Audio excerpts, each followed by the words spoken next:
Okay, it seems to be 9:30. Good morning, boys and girls and all the ships at sea. I would like to welcome everyone here on this drought-stricken day to the Thursday, April 18th Infrastructure Services Committee meeting. And I would like to acknowledge that we are within the territory of the Sechelt First Nation. Before we get started, our illustrious chair has, not of this committee, of course, has something to say.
Okay, now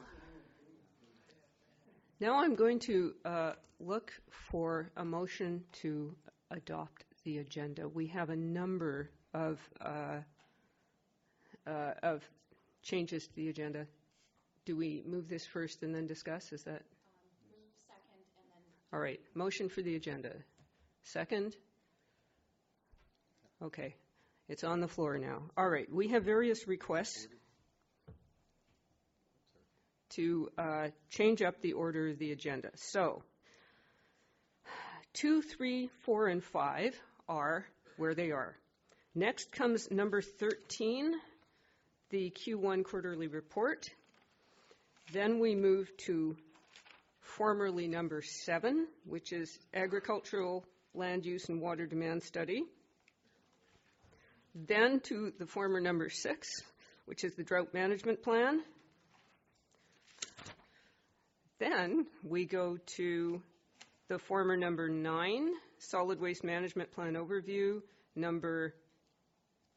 former number 10, solid waste management plan monitoring advisory committee, back to the former number 8, regional organics diversion strategy, and then we continue. I'm sure you all have that. And I also have a notice of motion under new business. Was this sufficient? Are there any further amendments to the agenda? Director Seegers. Thank you. I'd just like you to repeat those numbers. Just the order. So I got 1, 2, 3, 4, 5, 13, 7, 6, 9, 8. Then what? sorry. There we go. Okay, 5, 13, 7, 6, 9, 10, 8, 11, 12, 13.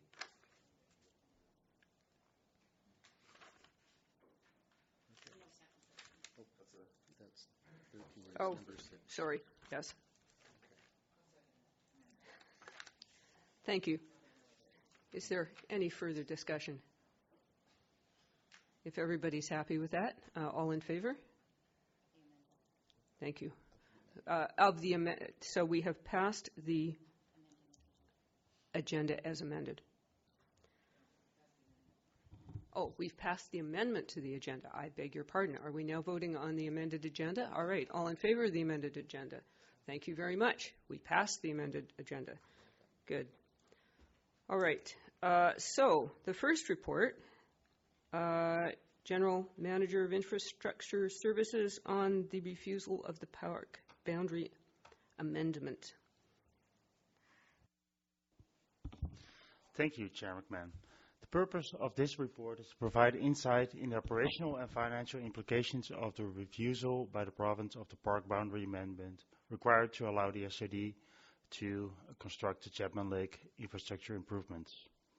Operationally, the primary consequences are the ongoing reliance on the siphon system for emergency water supply during Stage 4 and the need to do a separate dam safety assessment, which was originally part of the scope of this project.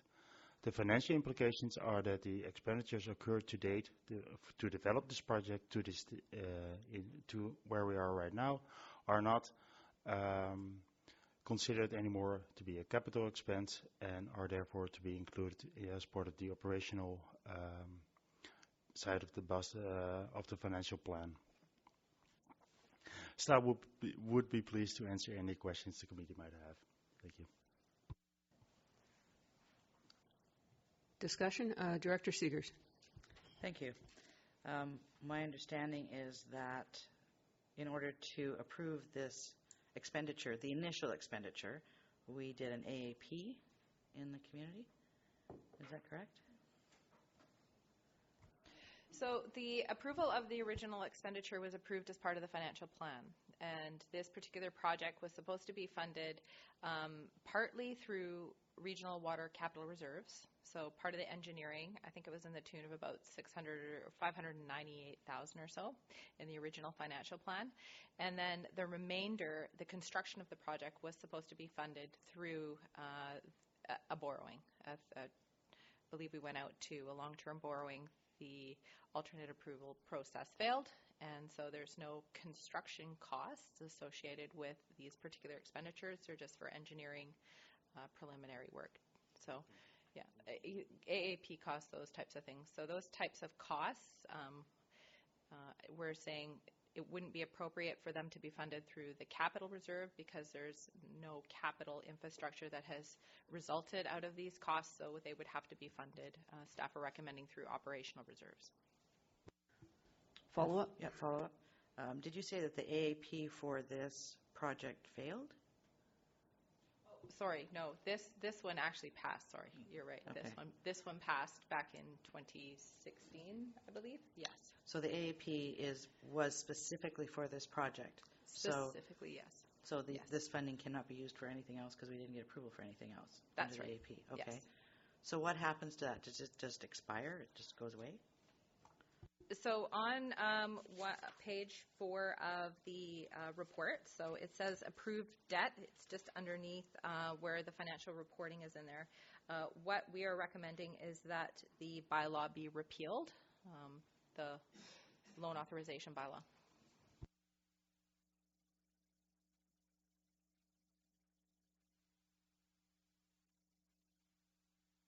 Director Pratt. Thank you. So I have a few questions. Do we have an estimate on the cost of canceling the contract with AECOM? Staff? So essentially the costs that have been incurred are disclosed on page 3 of the report. So it's just under $400,000. So there's no additional cost anticipated for cancellation. Because one of the clauses that's inserted in the report was if we weren't successful in acquiring the park boundary, the permitting, that the project would not be able to go forward. So that clause can be executed, so there would not be any additional financial consequence of this. If we had chosen to just cancel the project without that clause, then there potentially would be some financial implications, but this satisfies that term of the clause. Director Beamish. There's a question, and that is that given the extreme nature of the information we're going to receive later on in terms of the condition of the watershed this year and the snowpack and everything, should we not keep this option open to go back to the province and say, look, we are facing much more of a serious situation than we thought, and is that option available? If we repeal the bylaw, we would have to go back to another AAP to start over again, I would assume, to do that. And I'm just thinking, are we acting prematurely in what could well be an emergency situation as opposed to a normal course of business for us right now? And we don't have other options available. And I just question as to whether or not we should act to repeal this time. And I'm not one who's particularly in favor of expanding into a Class A park, but I'm also not one who's particularly in favor of running out of water. And so that it is simply an option that we may want to consider this spring. Staff, please. Thank you, Chair. The water that would become available for our water supply during this, by construction of this project, is exactly the same volume as that's currently available if we would deploy the siphon. So the siphon system is actually the emergency system, which allows us to draw the same amount of additional water from the lake as this project would have allowed us to do on an ongoing basis. Director Seegers. Thank you. On page 4, in that same paragraph, this is to follow up on Director Beamish, it says that the bylaw expires July 2021. So if we do nothing, it will automatically expire on its own. And then follow up on Director Pratt's question about canceling the contract with AECOM. The last paragraph on that, on page 4, talks about termination expenses. So I'm wondering if there are any, it says any, if applicable, termination expenses. Staff, please. Yeah, I think that essentially this is the first step. We have contacted AECOM, so they understand that this report is being contemplated with the board. So we don't really know what those are. They may be outstanding amounts if they've worked, but what we understand is that all the expenses up to date, any work received, any work in progress has been billed up to date, so it's included in this report. So there's no indication right now that there would be any additional outstanding expenses. I think it's sort of a standard clause to make sure you cross all your T's and dot your I's just in case.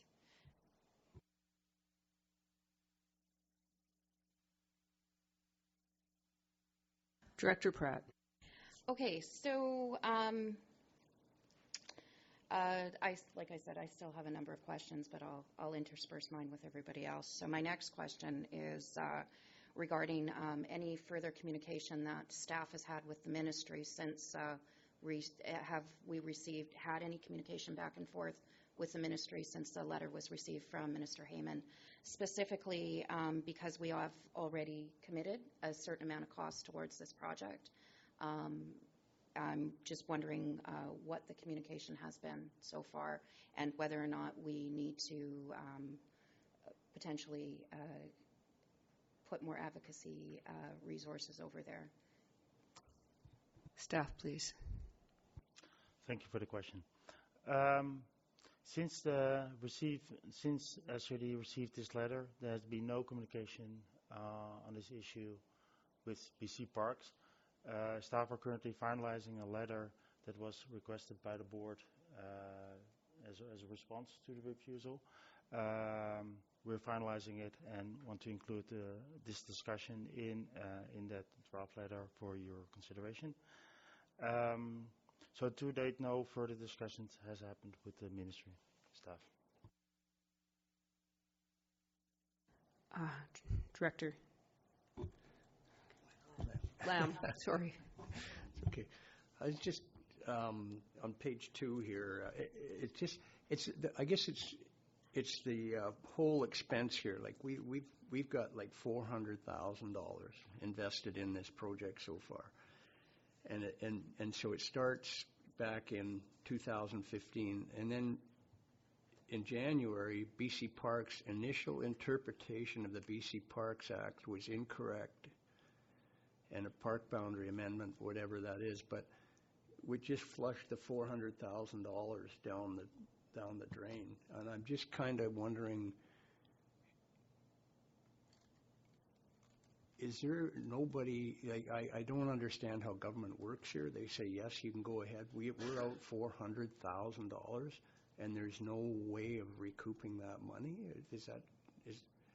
I mean, obviously we've hired consultants, which we seem to love to do, so I'm just, it just seems to be one of the, I don't know that somebody has to be accountable somewhere along the road for, that's a lot of money out of the taxpayers' pockets here. Staff, any comment?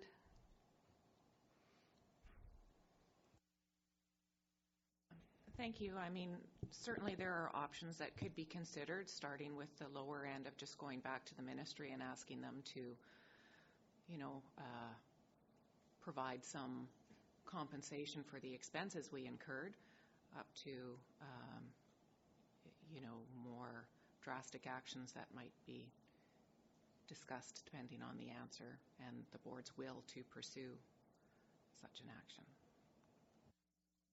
Okay. Director Hiltz. Thank you, Chair. Yeah, I guess what we're talking about is the value that has been spent of the $400,000. Those assessment reports are still there. The environmental understanding of the watershed is still there. So there is some residual or ongoing value in those reports. And economically, I guess this is what is known as a sunk cost, that your expenditures of the past and how they influence your future decisions. And maybe the CFO might be able to explain kind of sunk costs maybe a little bit. And maybe staff has some about the value of the environmental assessments, the engineering, and how those might play out in terms of value to assist with the decision here. Staff, please. Yeah, so I think that's one of the inherent risks with a project that's contingent upon many factors, is that you have to understand there's a level of potential sunk costs that you'll have to do in order to get to certain phases of the project. So yes, it's a sunk cost. Whether or not there's anything from those types of things that we can use in other means, yes, there are, and GM Rosenboom can speak to some of those, like the environmental impact assessment. However, things like the engineered drawings, some of the consultation that occurred, those types of things I think have some merit for consideration for future decisions. And if there were further contemplation of what some next steps would be, then those materials would still be of use. And to add to that, there is, of course, information gathered around the ecosystem values around the lake. So if there's any further, by BC Parks or by us or by any other organization, there is information gathered about ecological values, etc. That is of use, that can be of use for future use. But currently, it's not of use for any of the active projects the SRD is contemplating at this point in time. Thank you. Now, everybody wants to talk, but I'm going to go to Director Theis. Well, I got triggered by what Director Lamb said, and I think he's onto something. And I think that because there was an error done or committed there, I think we should at least ask for some compensation as to the outlay that we did, thinking that it was thinking that didn't have to happen. So I don't think it hurts to ask. Okay. Oh boy, everybody so far. I think next it's Director Seegers, then Pratt, then Lee. Sorry. Okay. Thank you. I was going to say exactly what Director Lamb said, and we could potentially quantify some of the reports that are giving us information that we can use now. But as we know, down the road, yes, they're going to have to be upgraded or updated. So there will be additional cost to be able to use the reports we have now. So I would be in agreement that we do something, go request some money back for some of the expenses that we've paid for. Director Pratt. Thank you. And I'd agree with that. I mean, there was, it seems like there was a disconnect between what was going on with the ministry and what was going on here. So I think clarity around that. In a conversation with the MLA after we received the letter, he had suggested that we need to do some further advocacy around this as well. So I think we could certainly look at following up on that specifically around on what our next steps are, because it was an incredible amount of money that's been outlaid, and for whatever reason, on the hope that we could get this through, or that the past board could get this through. So yes, I would agree that we need some more clarity around that. And Director Lee. Thank you, Chair. I have one question and one suggestion. My first question is there any financial issues around us not moving this to expense immediately or even this year? Staff, please. So it's been noted in the financial statements, so most certainly it's something we can speak with our auditors with, because it's a subsequent event to the 2018 financial statements. So it would have to be resolved by the end of the year. So we do have some time. So the implication to that, again, I would just want to wait and maybe report back when the auditors are here next week. Director Theis. Sorry, I had a further Sorry, Director Lee, follow up. Yes. My opinion on this whole matter is that we should advocate to the minister to revisit his decision in light of new information. Our current direction is to probably have more impact on the environment with the alternative. We have to do weir repair anyways, so we're going to be in there. And also they had a new minimum flow requirement, which are affecting our water supply.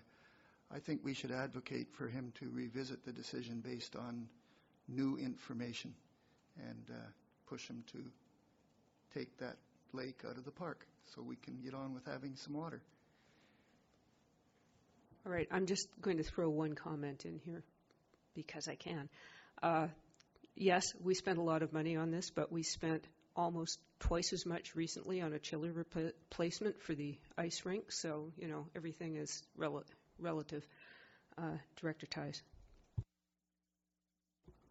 Yeah, I'd like to get a little bit more detail as to what the criteria was that they used to actually deny the the application. The letter, I don't think, was very clear as to why they actually chose to not go forward with the criteria. And my suspicion is that they were hoping that we would exhaust some other avenues first before going to this drastic measure. And to be honest, I don't think we did go down other options and other avenues, like, for example, water meters, before we entered these kind of measures. Gibson's got a 50% reduction in their water usage once they implemented all their water meters, and I don't see why Sechelt could be any different. So, and that would almost eliminate the need for this expansion of this reservoir at this moment. It'll probably be necessary in the future, but then we will have more tax base to actually pay for it. So I'd like to get some more information from the minister as to what their criteria was for denying the application. Sure, I'll make that a motion. And who do you want to direct? Do you want to direct staff or chair or both? Yeah, we'll get, I think we'll maybe just ask staff to maybe get some follow-up on what the criteria was for the denial of the application. Do I see a seconder for that motion? Yes? Okay. Is there any further discussion of this motion? Director Lamb. Okay. I'm just, the situation here is that we made an application and someone in Victoria led us down the path for 2 years before they came back and said, no, you can't do it.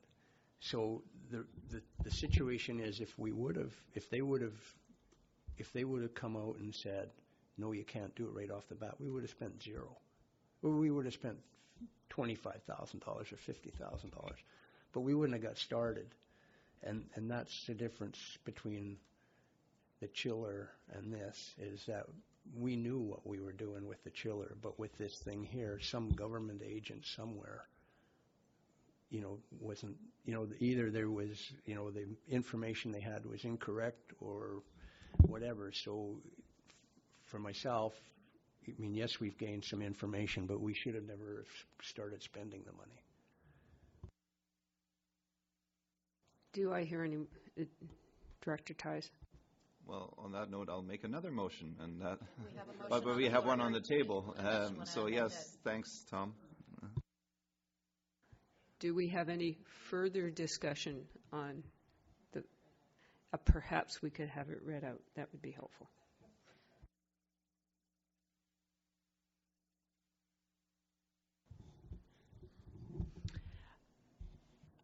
That staff prepare a letter to Minister Hyman requesting information on the criteria for denial of his application of the Chapman Lake water supply, Chapman Lake Infrastructure Improvement Project.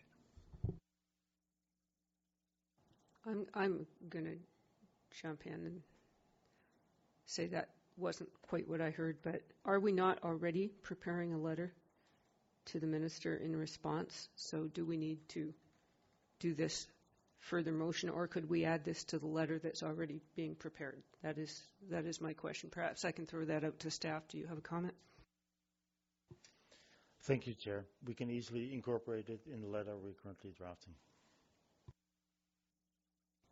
So, having said that, perhaps we could vote on the motion. All in favor? All opposed? Okay, motion passes. Do we have any further motions, or does anybody want to move the recommendations on page 1 of the report, or not? Questions? More questions on the report? Director Pratt. Thank you. So the our first question is, when was the last time the dam was inspected at Chapman Lake at the weir?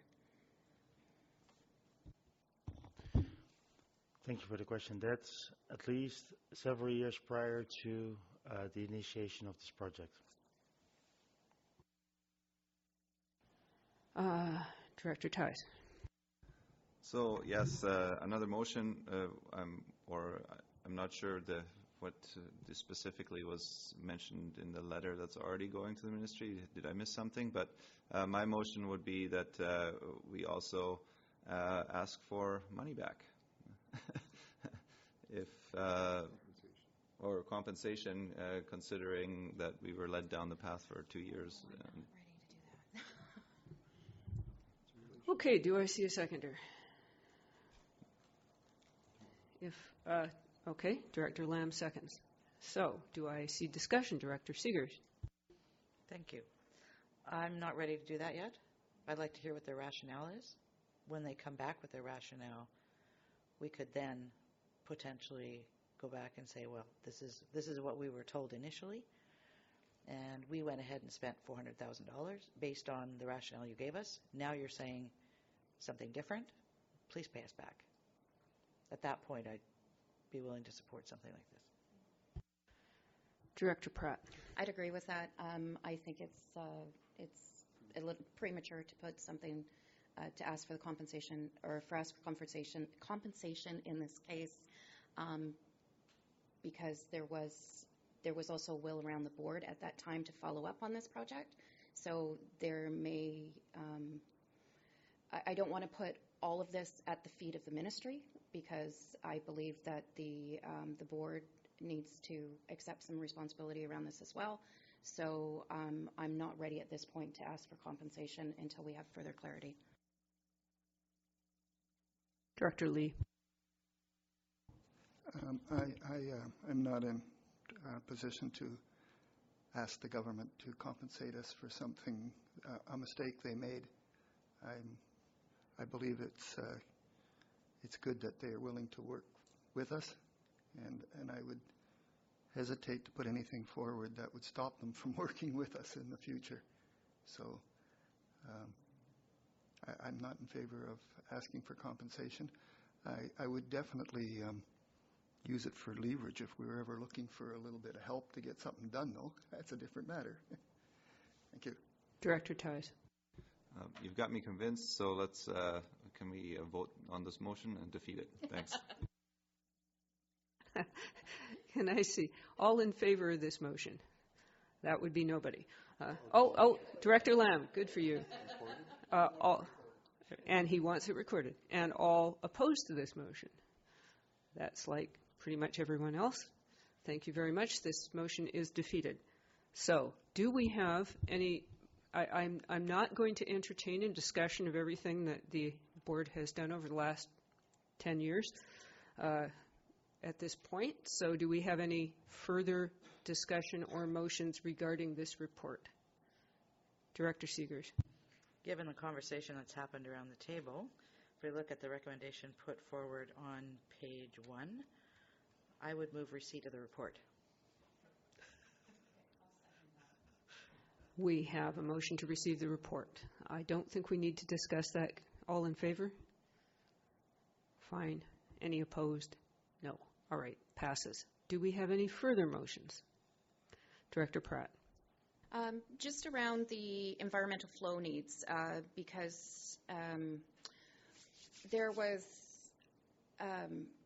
there's some discrepancy within some of the I'm thinking of a meeting that Director Seegers and I were at with the former CAO, as well as our GM of infrastructure, along with a couple of the councillors from Seashelt, and a couple of engineers, retired engineers in the community, as well as a recently retired member of DFO.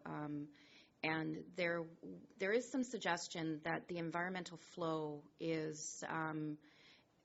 does not necessarily need to be daily at what the prescribed report is. That it may just need to be during spawning season, and it may need to be just during the high tide.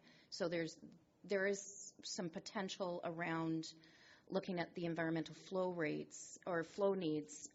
So I'm just curious if there's any other information coming forward about that, or if our GM of infrastructure has looked into that any further as of yet.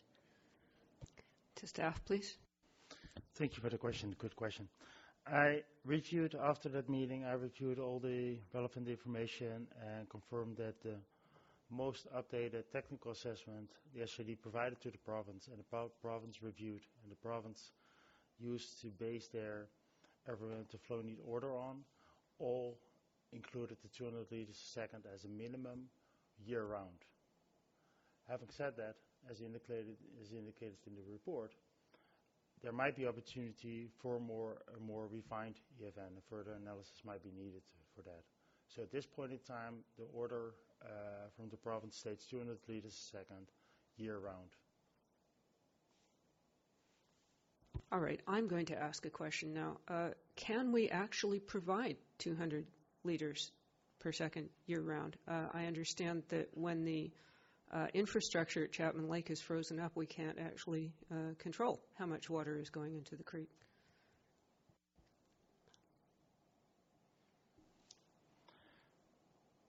Last February, there was, for the first time ever within the SRD, there was an opportunity. There was an occasion where we are not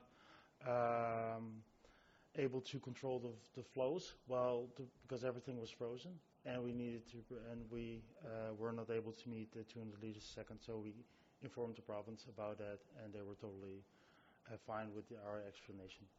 And this is one of the situations there that a more refined EFN could solve, because it would look at what is actually the impact of that in the winter months and in the summer months, which is different. And I just have one more question for our CFO. Do we need to make a motion about the funding of the project expenditures to date at this time? No, so that's what I referenced earlier, is that in the financial statements for 2018, because these costs have been incurred in 2016, 17, and 18, and so they're sitting in work in progress in a capital expenditure. So it's noted in the 2018 financial statements because these are what's called subsequent events. So they're decisions made after the year-end financial statements. So at this time, those expenditures are not modified in the financial statement. So that's the disclosure note that's provided. So right now, since the motion has not been passed, that has been provided there will be no additional amendments. So there's no rush, but we would need to address it by the end of the year. So people understand that this is ongoing. So our general public understand when they're reading our financial statements that this is ongoing, so they understand we're disclosing that. So nothing to do right now. Thank you for the clarity. Director Seegers. Thank you. I have a few questions about a new environmental flow needs report. How long will it take to prepare? What would the potential cost be? Where would the funding come from? And then once we have those, I'm ready to make a motion. To staff. Thank you for the question. As indicated in the report, staff are currently in the process of getting a leading expert on the development of EFN to review the previous work and to more or less define the scope of what would be needed moving forward. So that will include a scope of work and a cost estimate of what it would include. So at that point in time, I will report back to the board, and then the board can consider if they want to initiate any project and how that can be funded. Follow-up? So what you're saying is at this point it's premature to do this. You'll come back with the information. We can then move it forward at that time. That's correct. Thank you. I'll withdraw the proposed. Okay. Not wanting to stifle healthy democratic debate, but it is 40 minutes in and we're at item 1 on our agenda. So do you think we can wrap this up and move on to item 2? Does staff need any further direction, or can we just keep trundling along here? Okay. Thank you very much. I'm going to move us to item 2, General Manager, Infrastructure Services, report on the siphon system.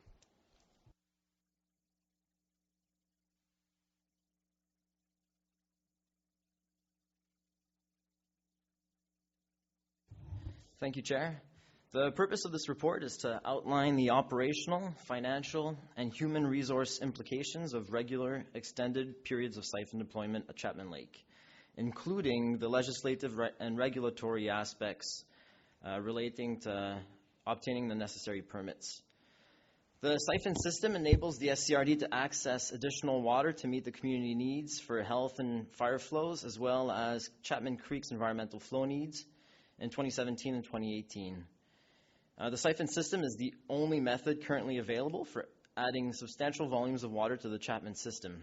This will likely be the case for the next several years, and as such, the siphon system will be relied upon to withstand the now more common summer droughts and has become a larger part of the staff's operational focus. Improvements to the siphon system are considered to improve the siphon operation and mitigate risks, requiring a budget of $50,000. Staff recommend that the 2019-2023 financial plan be amended to fund these costs from the operating reserve for the 370 Regional Water Service. Applications for the provincial authorizations will be completed shortly to enable the siphon system to remain on-site and ready for use past the summer of 2019. Thank you very much. Okay, and at this point, I would entertain a motion to receive all the remaining reports on the agenda. Moved, seconded. Thank you. All in favor? Thank you. All reports are received. Now, questions, comments? Director Seegers.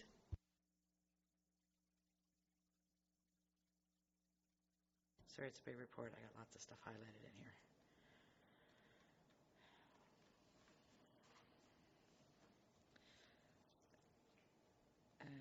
Okay, start back. So it indicates in the report on page 6, and it's reiterated throughout the report. The one paragraph, it's a fourth from the bottom. It says that the channel connecting the lake to the weir has a high point that prevents the SCRD from accessing the full volume authorized under its water license. So if we were doing work on the weir, is that something that could be addressed when we're up there? First question.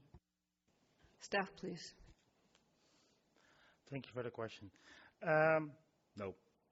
It's a short answer. It's a different location, and to deal with the high point, that was the previous discussed project, was really to deal with that.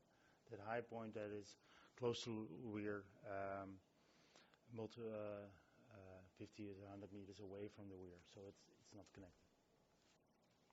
Director Seegers. All right, so I'm just looking for a little more clarification on page 8 and number 1. It talks about keeping water back and rapid escalation, etc. I'm just not quite clear on this. Staff, please.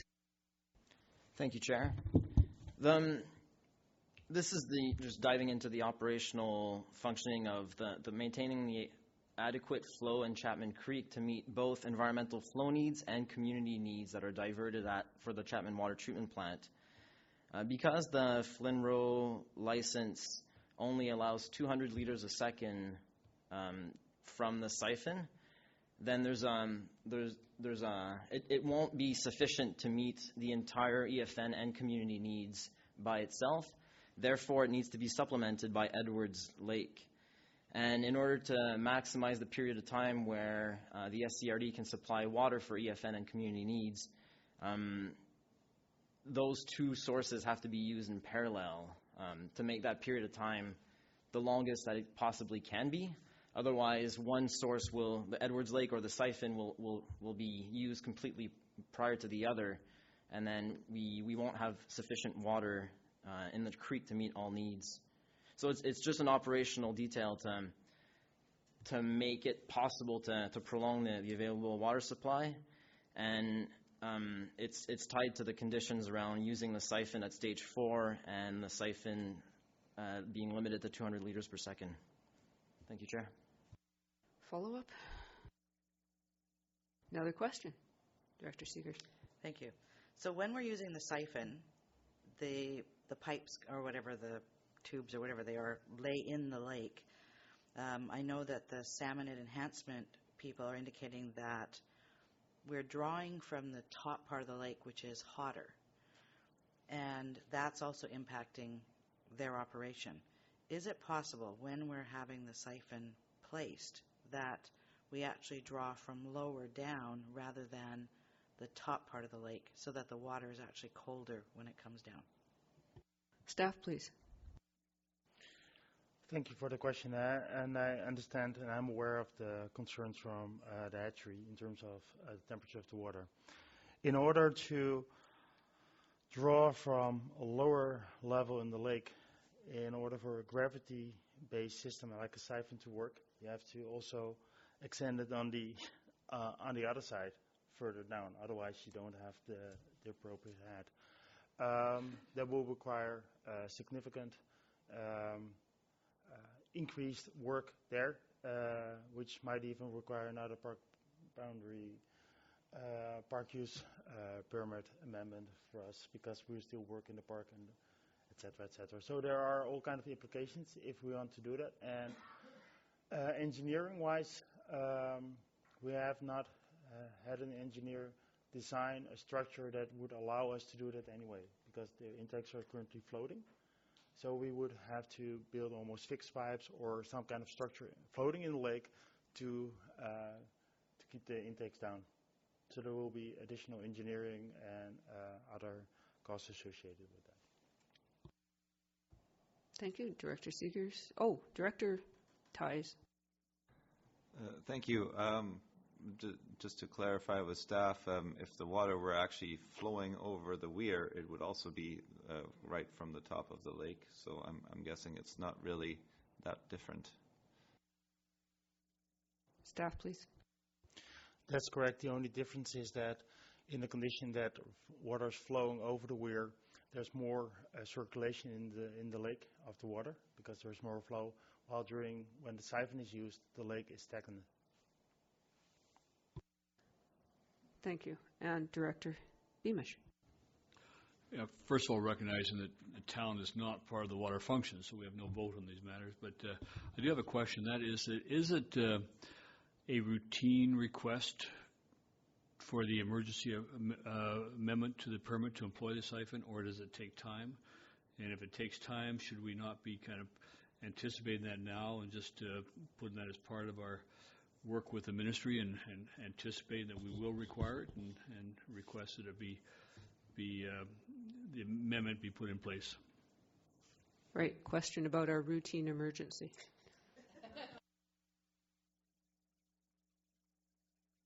Thank you, Chair. Because this is not the first time that the SCRD goes through this process, there's a working report and existing documentation is all in line, so staff doesn't expect the process to be overly lengthy this iteration.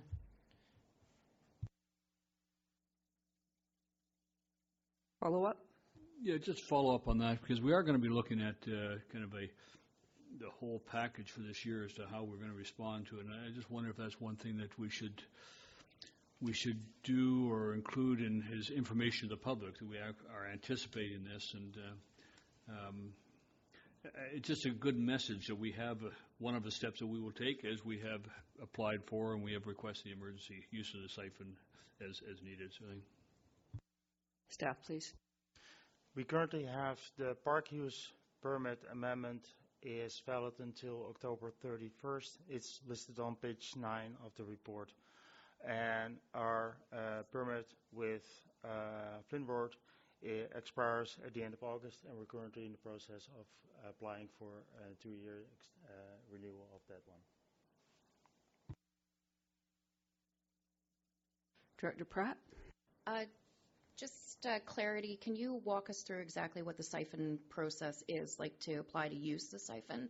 I know we've done this before, so but just just walk us through the process. Like, we have to declare an emergency and then we go in to use it, or if we know that we're approaching that stage 4, like how much leeway? I'm just curious, like how the whole process works from the start. Staff, please. I will take a first step at it, and I would like to have Mr. Shea fill in any gaps I might have. The moment the snow, we currently we try to get our permits in place prior to the summer season, so that if needed, we can deploy them.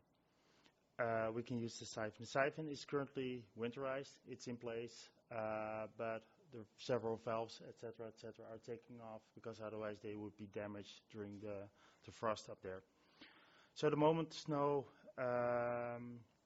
disappears, staff go up there and confirm that size, and if there's any damage, and try to make it ready so that if needed, it can be used during the summer. Subsequently, when we're approaching the need for to call a stage 4, staff go up there and will prime the siphons and might test them for a day so that we are sure that they work. And priming means that we fill up the tubes actually with water so that when we actually need to use them, it's only going up there and open the valves and they will flow. That can only happen when we have called the stage 4.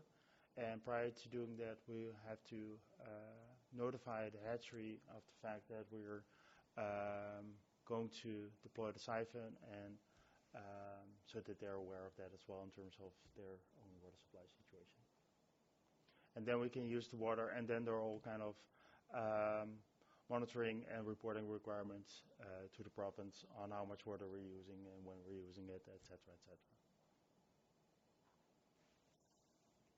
Okay, I'm going to ask if anybody would like to move the staff recommendations on page 6 of our package. Director Seegers. Sorry, one more question.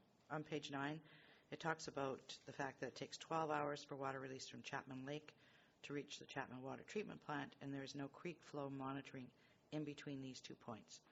Is that something that we should put in there, given there's probably other feeder streams or whatever into this channel? And I think there was also talk about potentially requiring one at the bottom of the creek where it goes into the ocean. So I'm looking to staff for some feedback on that.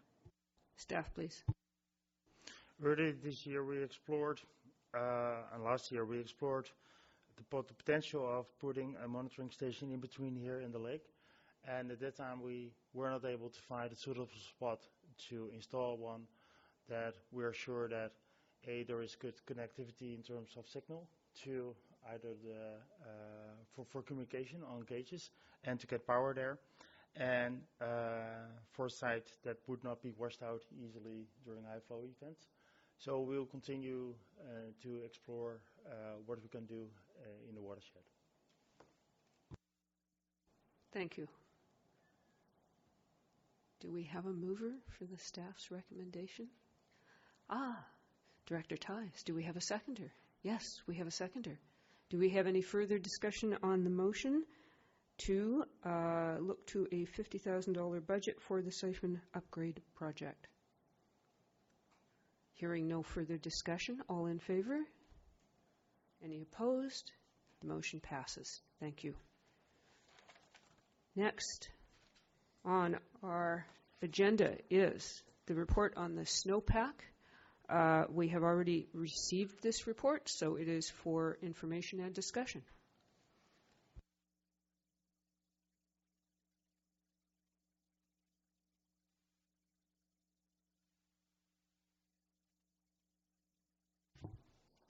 Thank you, Chair. The 2019 Snowpack Update Report summarizes the results of data collected between January and April of this year.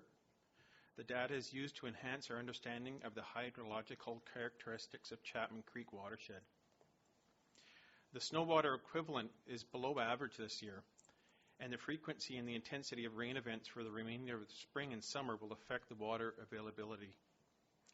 In the time between when this report was authored and today, there's been more snowfall in the watershed, which has increased the snow water equivalency, but we're still well below average. Thank you. Thank you very much. Director Seegers. Sorry, just a comment. I think this information should be used in the public engagement to inform the public about what we're dealing with. So thank you for the update. Director Pratt.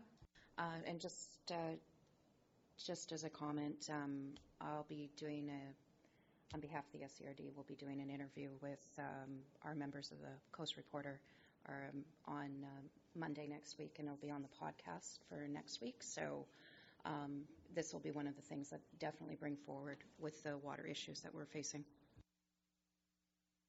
Director Hiltz. Question for staff. I haven't been able to find the link on the SCRD website to the high-altitude tetrahedron site. I find it through the Regional District of Nanaimo. So I'm just wondering, and from the Water Stewardship Symposium talked about the need for the public to have access to it's excellent information. It's a comparative site for all the other watersheds in Georgia, in the Salish Sea area. So I couldn't find it, so I'm just wondering if there is one on in our website. Staff, please. Thank you, Chair. I'll follow up on that and make sure it is linked on the website. Good. I'm not seeing any further discussion. Thank you very much for the informative report. And now we move to item number 5, which is still number 5, 2018 Water Use and Water Users Analysis. Thank you, Chair McMahon. The purpose of this report is to provide insight into primary uses and users within the regional water system. Staff recognizes that more detailed analysis could be conducted in the future once more information is available and also more water meters are installed, so that we have those data to include in our analysis as well.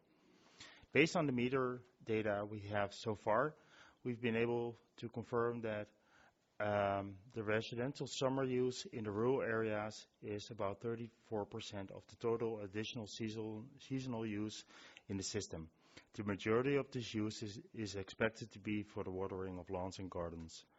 Based on the currently available information, it's estimated that the current agricultural use by farms only with a farm status is about 6% of the total additional water use during the summer months.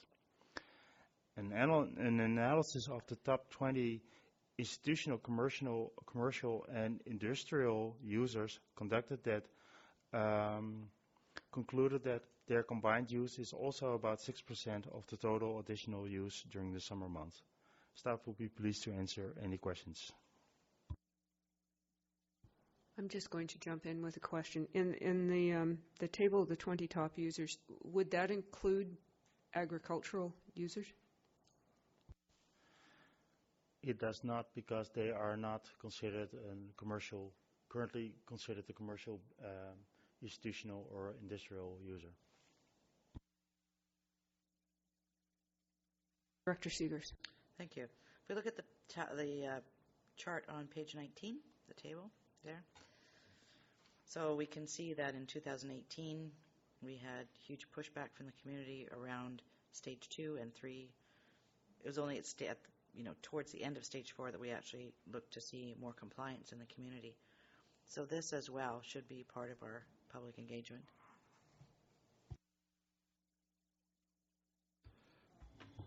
Director Pratt.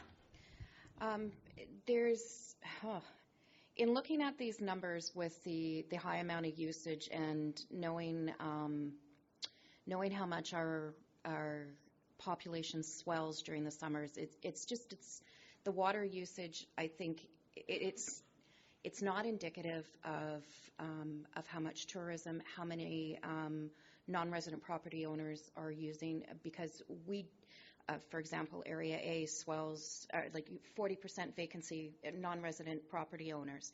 And having worked in tourism for a number of years, I can tell you the second week of July, there's a swell of people on the July 1st weekend, and then it's dead until the second week of July, until Labor Day weekend, which is actually what the trend is there when you're looking at the water usage. So I don't know, we need more information on how many additional people we actually have on the coast, and we need to have more engagement with Sunshine Coast Tourism, as well as private Airbnb owners, and find out exactly what these occupancy rates are during the summer, how many non-residents we do have coming up, because we have such a swell in the population, and it's for a very specific time, and that's when we're in that crucial water period.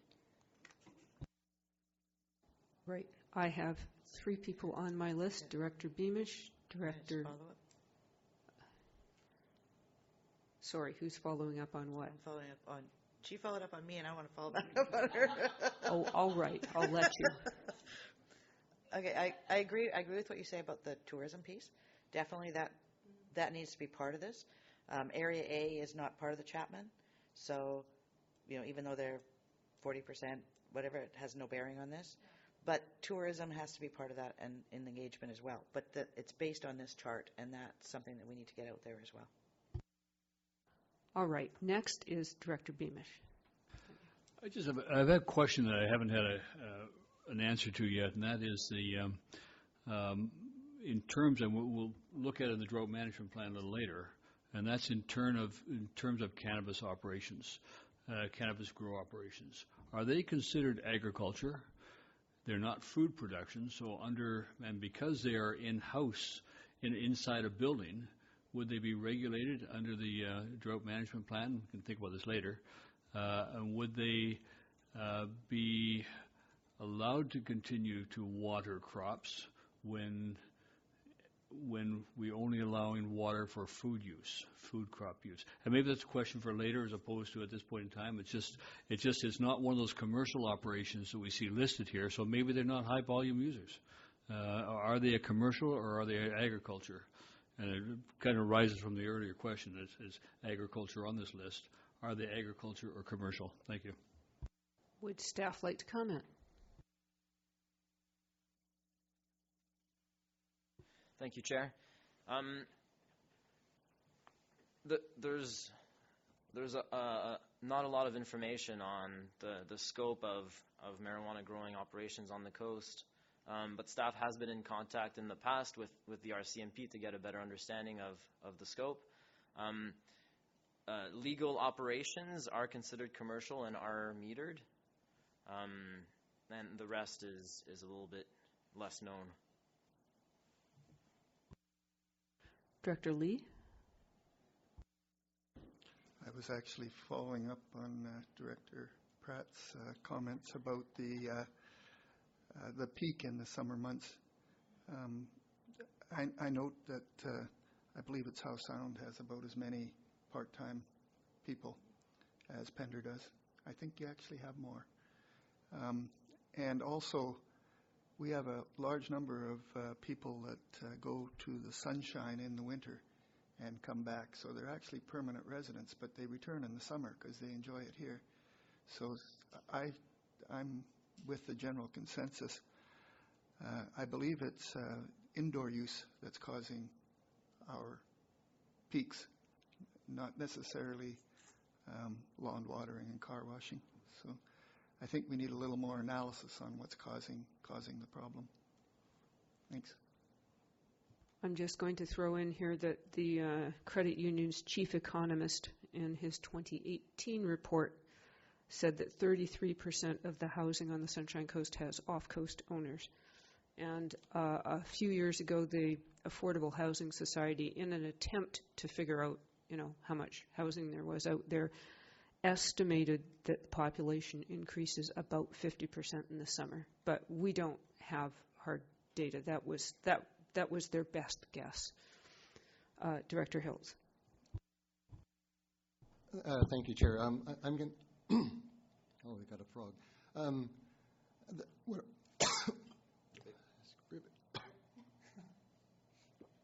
Maybe Ribbit goes somewhere else.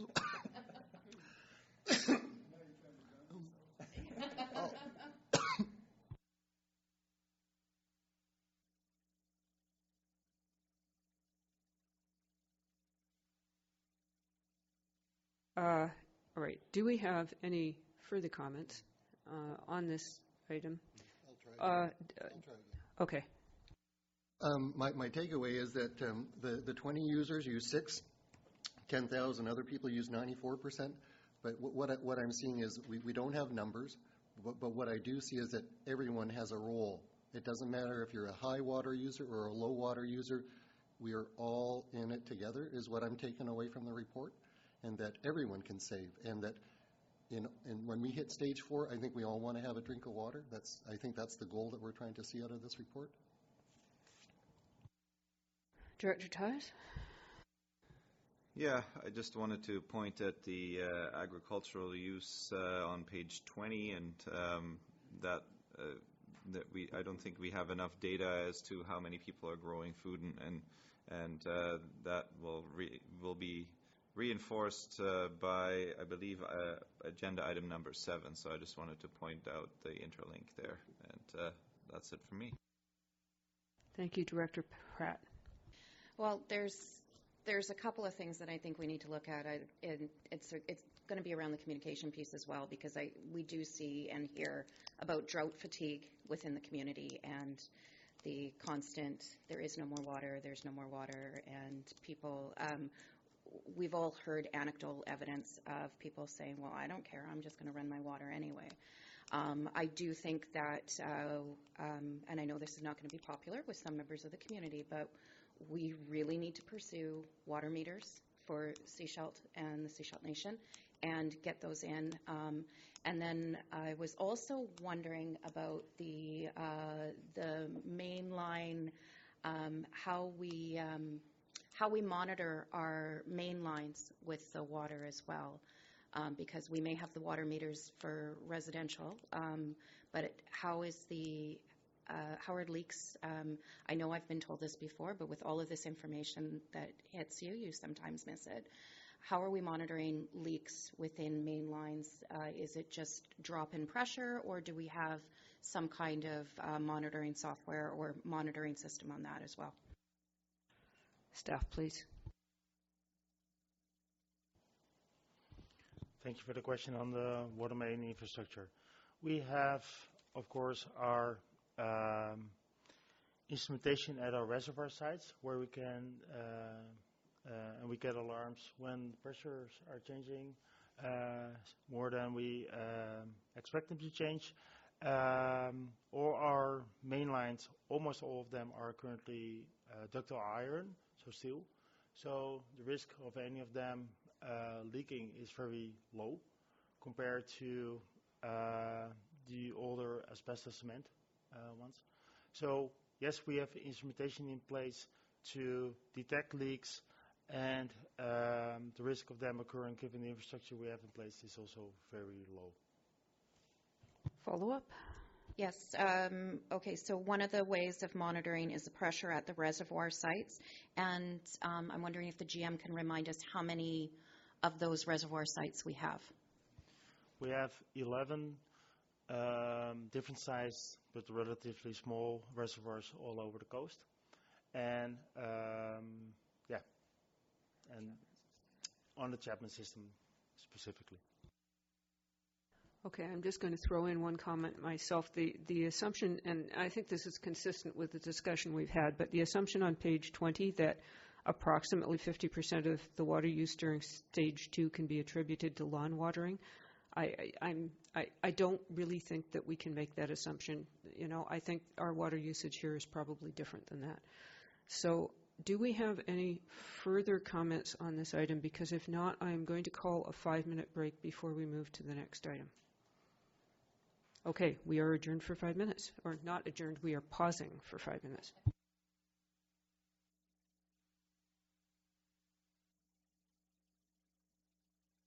Item number 6 is the former number 13, just for everybody who's keeping track. So our next item here is General Manager Infrastructure Services Q1 report. Over to you. Thank you, Chair McMahon. The purpose of this report is to provide an update on the activities within the Infrastructure Department during the first quarter of 2019. Of note are the significant progress on wastewater projects, Square Bay, Merrill and Canoe, and the water main projects in North and South Pender and along Henry Road in Gibson. Last Monday, the intake of the 2019 intake for the rainwater harvesting program opened, and thus far we received already significant amount of applications, which is good news. With respect to transit, it's of note that the fare sales as well as the ridership are continuing to their strong increase they started last year after the expansion late 2017, which is also good news. And solid waste staff are preparing for this year's island cleanup program. And staff would be pleased to answer any questions the committee might have. All right, this is for receipt and questions. Director Pratt. Thank you. And I'd like to thank the board's indulgence with moving around the agenda so much today, because I know I was the one that stirred the pot on that one. So my questions are going to be around water. I wanted to just question and see if we had where we were at in the timeline for the Gibsons uncoupling and like what we were looking at for time and how that bulk water agreement, if we had any updates at this time from staff. To staff, please. Thank you. Staff are currently scheduling, as discussed, a meeting with Town of Gibsons. Maybe Director Beamish could correct me, but as far as I know, the uncoupling would not is currently scheduled to happen in 2020 at the earliest, and so it would not have an impact on this year's water supply situation. Director Beamish. I can add to that. We have put in the budget this year for that project to take place. The budget has not been finally passed yet. It has to be done before May the 15th. We will have to then go through an alternative approval process for that particular project with the community, and then the project would have to be undertaken. So I anticipate it could start in the fall in terms of replacing the systems that we need to replace, the water mains and stuff, but I don't anticipate that we would see the uncoupling fully implemented until 2020. Thank you. Director Ties.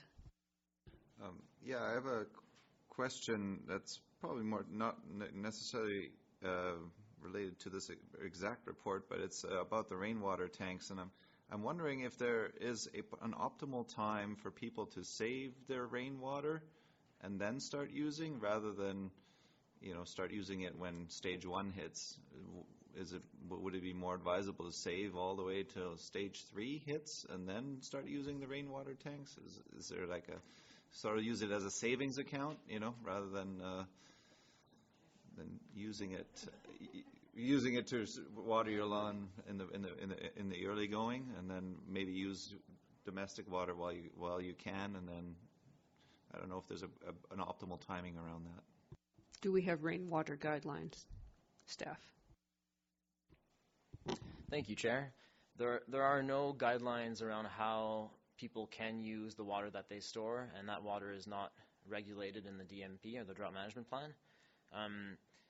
It all depends on the reason for why people are installing that rainwater catchment in the first place, and I suspect that many will be storing that water to use it as a backup in the case that stage 4 is declared, at which time there wouldn't be no possibility for using treated potable water on outdoor plants. Director Seekers. Thank you. Page 86. Talks about exposed water main rehabilitation, but it doesn't actually indicate where. It just has several locations. Are these all up and down the coast? Is it particular areas? Staff, please. There are several locations indeed all along the Chapman system. This is primarily related to Chapman system. So there are bridge crossings where water main is at the side of underneath the bridge, but they also include our water main from the intake to our treatment plant. Those are there we cross Chapman Creek, and that's also considered an exposed water main. Director Beamish? Question on page 90 under transit.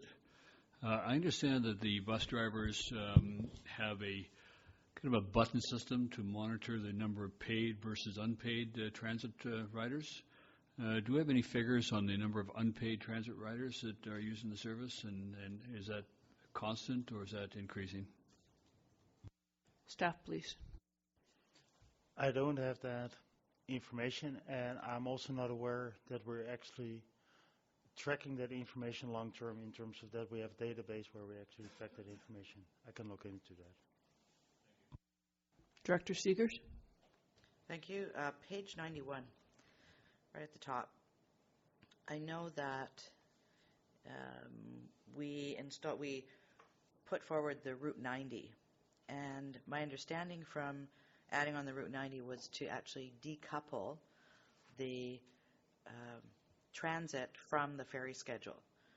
So here it's saying that BC Ferries has returned to separate shoulder schedules to meet customer demand, and that will require more frequent adjustments to the transit schedule to align with that. I thought, like I said, with the Route 90, that was no longer going to be an issue because we were looking at having more reliability in the schedule for our patrons, and we are seeing ridership go up. I'd hate to see something like this have to impact that. So I'd look for a comment from staff. Staff, please.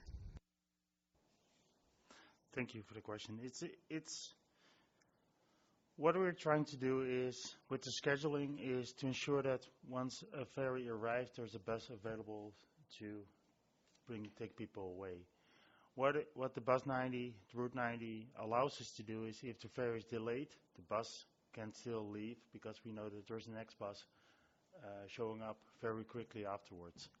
So it creates a little bit more flexibility in the system. So the changes we have to make to adjust to shoulder system and shoulder schedules of BC Ferries are minimal because we have Route 90, which allows us to have more frequent buses running. So the actual impact to ridership, I think, is very minimal. But nevertheless, it is unfortunate that the BC Ferries is having the schedule again. And we looked at the option of maintaining the schedule, but we noticed that the changes we needed to make were so minimal that we decided that it was warranted to make the changes. Follow-up? Yes. So are you talking, I think Route 90 is like morning and supper time peak? Is that typically when, because it's not all day, I don't believe, is it, that Route 90 runs? Does it run all day? Okay. So is it, when are you looking at changing schedule? During midday? Like, it still doesn't, like here it's saying it may impact ridership, but I'm just trying, is it morning? Is it, like, what are we looking at impacting? What time of the day are these going to have to be adjusted? Staff, please.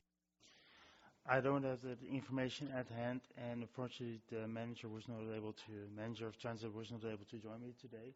So I would need to dive into that a little bit more further.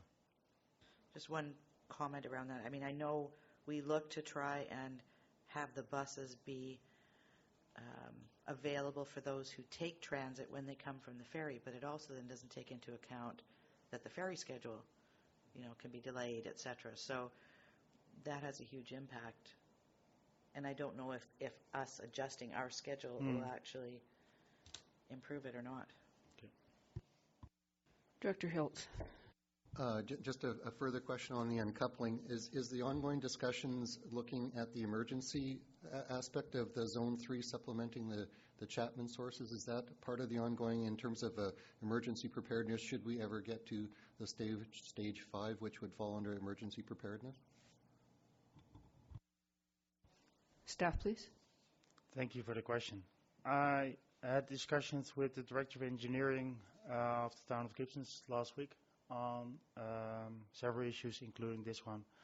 And we discussed that significant upgrades to the infrastructure would be required to allow for the Town of Gibson to provide water to the districts system. And I also know that there will be an exemption required from the province to allow the district of the town of Gibsons to provide water outside of the jurisdiction.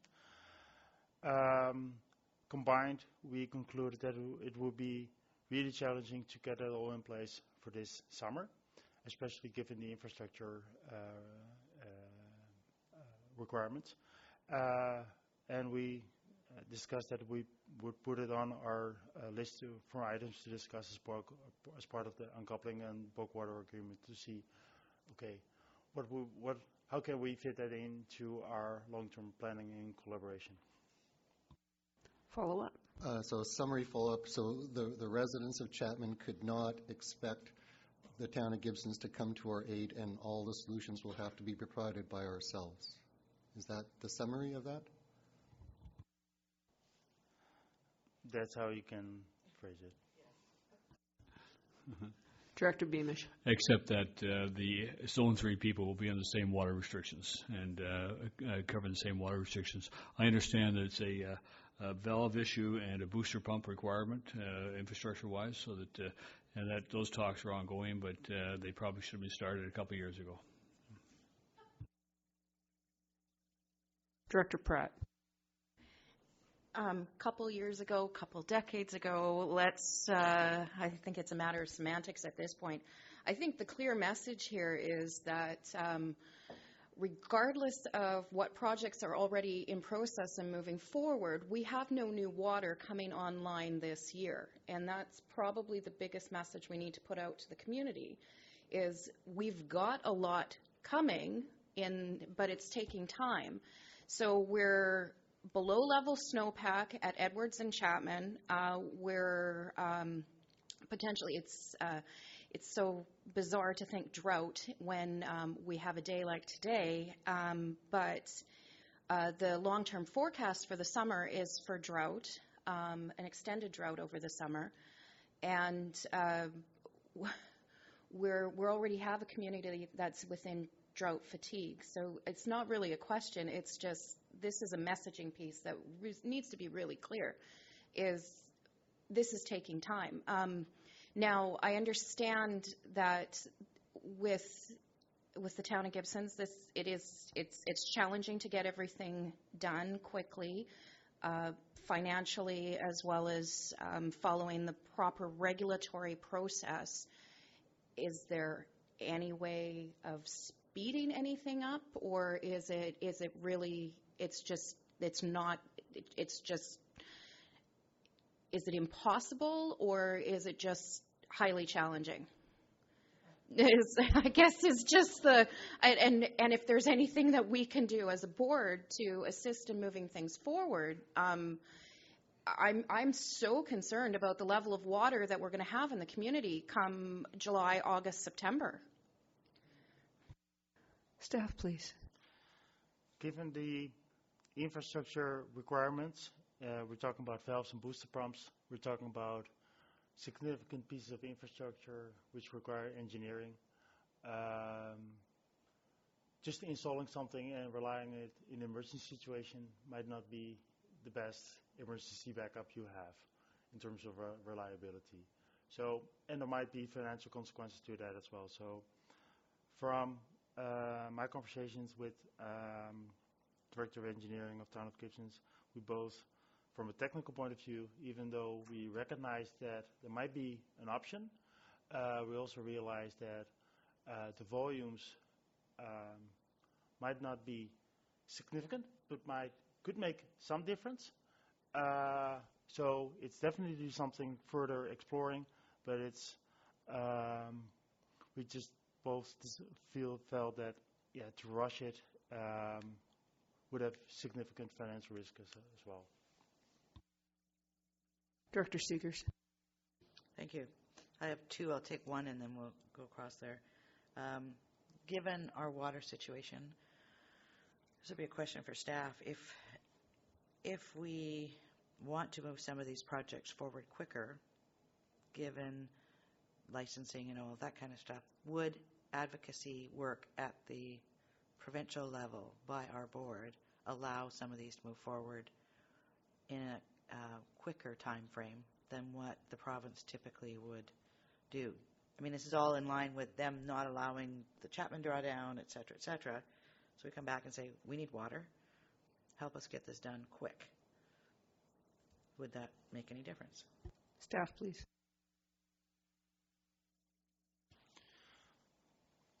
The water licensing ministry is Flint Road, where the park boundary amendment was, of course, MOE, Ministry for Environment and Climate Change Strategies. Advocacy could help, but only once we have submitted the application, once applications are in process. So, for example, for groundwater, this year we'll, if the contract is awarded later, which is on the agenda later on this for this committee meeting, the intent is to have the license application submitted towards the end of the year, early next year, December, January-ish. From that point onwards, it is where does it end up in their pile. And at that point in time, advocacy might help. Follow up? Yes. So the process is that we need to monitor for a year.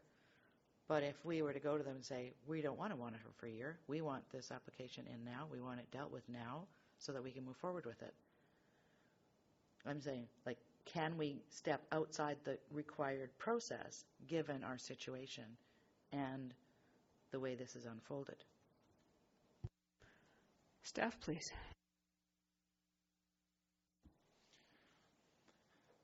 Based on my understanding of the decision-making process on the water license, it would be legally very challenging for a decision-making within the ministry to make a decision on the water license without having those technical assessments in hand. And it would put them at significant risk. If they even would do so, it would put them at significant risk of themselves. And as a result, the water license itself, that it will be appealed, and as a result, we cannot construct anyway, because then we have to deal with an appeal. Director Lee. This is a question for my information. I drive by Half Moon Bay Lake every day. I was wondering, is there some way that we could use Half Moon Bay Lake to supplement earlier and delay the various stages? Trout Lake, yeah, that's the right name for it. I call it Half Moon Bay Lake because it's there.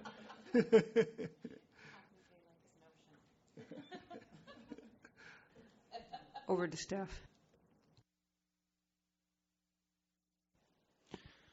Thank you for the question, Director Lee. We looked in historically, there has been use of Trout Lake as a water supply. At this point in time, we still have a license. We currently don't have the active infrastructure in place to use Trout Lake. It's infrastructure that we could install if, in case we're approaching a real water shortage.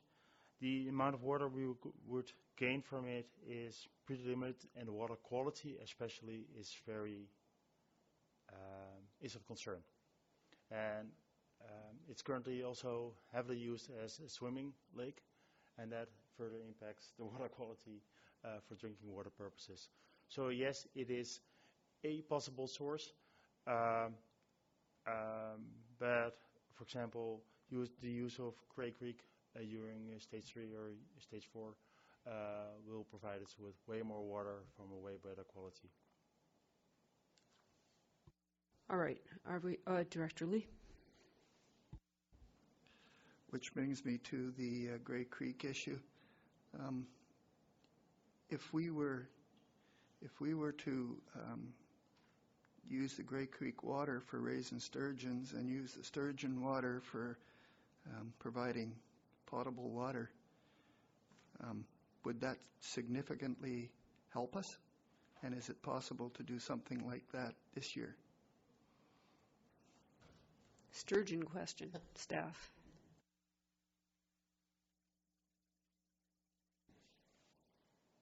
Correct me if I'm wrong. Thank you for the question, by the way. One clarification question. You're referring to the water that's currently being used by the Sturgeon farm? Thank you for confirming. That is Grey Creek water. They're using water from the Grey Creek as well as from the wells, but the wells are so close to the creek, it's actually the same watershed that they're taking the water from. So it's either or. It's the same water. So the well itself is no higher quality than the creek, is what I'm hearing. Not in terms of the wells are not significantly higher quality. They are cooler in temperature and hence preferred for sturgeon farming purposes. Okay, thank you. Okay, are we just about, okay, one more. Director Seegers. Different topic in this report. Yeah. Solid waste. So given that we were looking to divert organics, and that's now been pushed back, and we know that we were told at one point we had 7 years left on our landfill, I haven't actually seen anything come forward around alternatives. So where are we with something else, given we've probably got 6 years now left, potentially? Is that something that staff are looking at? Are we anticipating a report's going to come forward as to potential alternatives that we can start moving something else forward? Staff, please. And I think it was the February special infrastructure meeting on solid waste. One of the recommendations was to bring forward, the staff would bring forward a report on what is the process for siting, for landfill siting. So we're currently working on that report, and I hope that we can finalize it and bring it forward for the May committee meeting. Director Lee. One last question on a different subject. It's page 86. We did significant road paving because of the digging and blasting we had to do to change the water or upgrade the water line. I was wondering, is there any way we could somehow coordinate with Modi when we're doing this kind of work so that we actually do create an active transportation path and pave the entire road at the same time? It seems like something like this would have been, this is the right time, was the right time. It's done now, but it was the right time. And in the future, if we could somehow get our act together and do it all at once, it would sure seem like it would be cheaper for everybody and more convenient for the public. So I was just wondering if there's any possibility of getting that done in the future. Staff, please. Staff are currently working with and will have further discussions with staff from Ministry of Transportation Infrastructure on how can we better align and what's the process for improved collaboration between the two organizations in terms of everything related to roads. And I welcome you to bring that question to the Transportation Committee this afternoon again. Director Pratt. Thank you. Director Seegers brought up the question around the landfill and the age. Do we have a new revised estimate, or when will we be, when can we expect to hear what the new revised age or life expectancy, I guess, is probably the better term? Staff, please.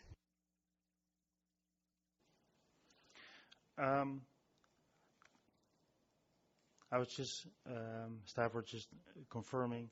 There is some information on this will be brought forward at next week's committee meeting. So we have to see what level of detail is, and otherwise staff can talk about it further at that point in time. Thank you. Okay, folks, do you think we can wrap it up and move on a little further? Oh, good. All right, the next item is the former item 7, which is the agricultural land use and water demand study on page 40 of your packages. Staff, please.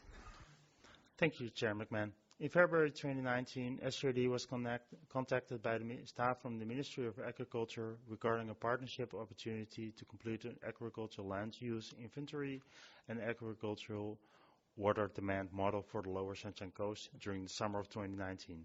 Other local governments on the coast have been or are in the process of being contacted by the Ministry as well with similar requests. The specific request to the SJD is for cost sharing, data sharing, and a limited in-kind support from staff. Staff recommend to support this initiative as requested and that the Ministry be requested to host community awareness participation opportunity with involvement from the Agricultural Advisory Committee and members and member municipalities. Staff will be pleased to answer any questions. I'm just going to invite the committee to move the recommendations so that we can discuss them. That's what I was going to do. Look at that. Director Hiltz. Ties, sorry, yes. And I see a second. Good. Discussion. Director Seegers. Thank you. So I have to apologize because all the stuff that I highlighted is all just kind of vanished. So I'm having to find things in here. I note again, and this came up previously on another report a couple weeks ago, it talks about, on page 41, that owners are not contacted directly, nor is private land accessed. All analysis is conducted from public roads or at a desktop.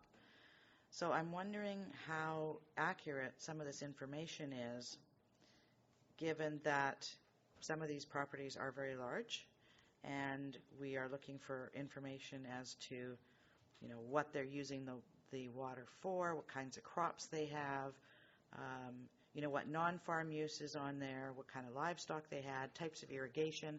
I don't know how you check that out if you're just at the road. I mean, binoculars even wouldn't help. So is there some way to change that so we actually could be able to rely on the data that we're collecting? Question for staff.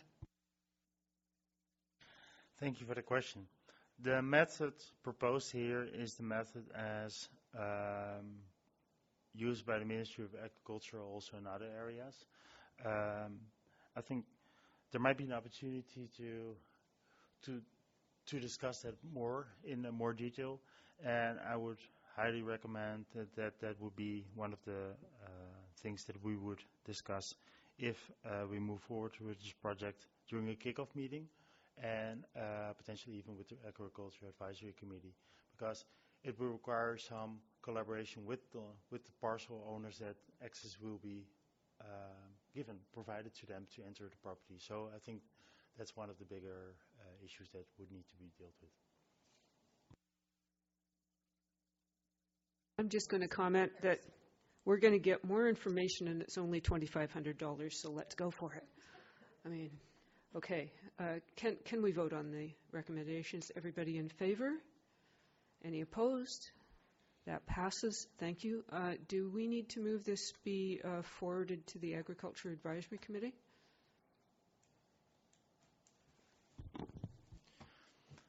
I think it would be, I would recommend that this would be put on the agenda as a kind of information. Yes. Okay. That is moved. Seconded. All in favor? Great. All right. That goes to AAC.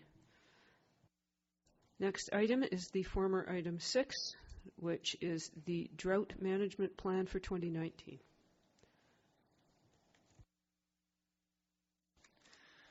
Thank you, Chair. As requested by the committee at last month's meeting, staff have conducted a review of the allowable water uses at the different stages, focused on further restricting of other uses and increasing the allowed water use for food production. As part of this review, staff looked at drought management approaches for 6 other jurisdictions.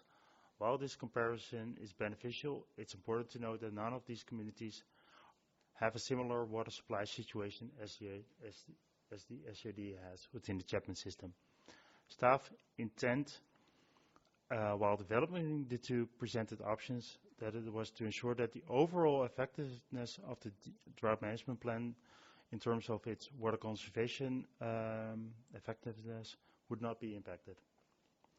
Option 1, as included in the report, provide the greatest flexibility for all food producers at stage 3.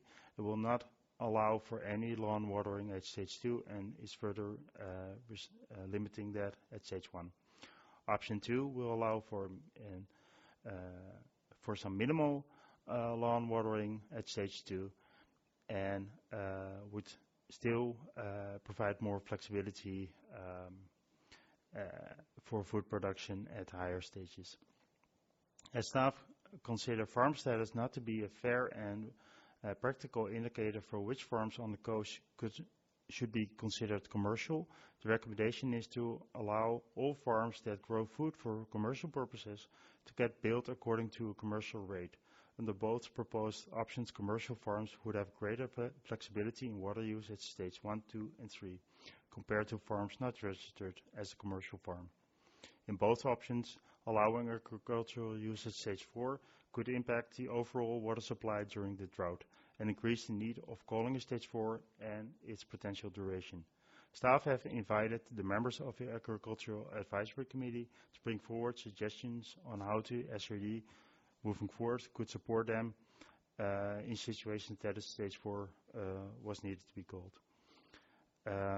In addition to the current rainwater harvesting program. Staff will bring forward a water community engagement plan to the April 25th Corporate Administrative Services Committee meeting. Staff will be pleased to answer any questions. All right, Director Seegers. Thank you. Thank you for all the work. I know this was a lot to pull this all together. I'd like to direct people to look at page 32. I'm looking at 32 and 33.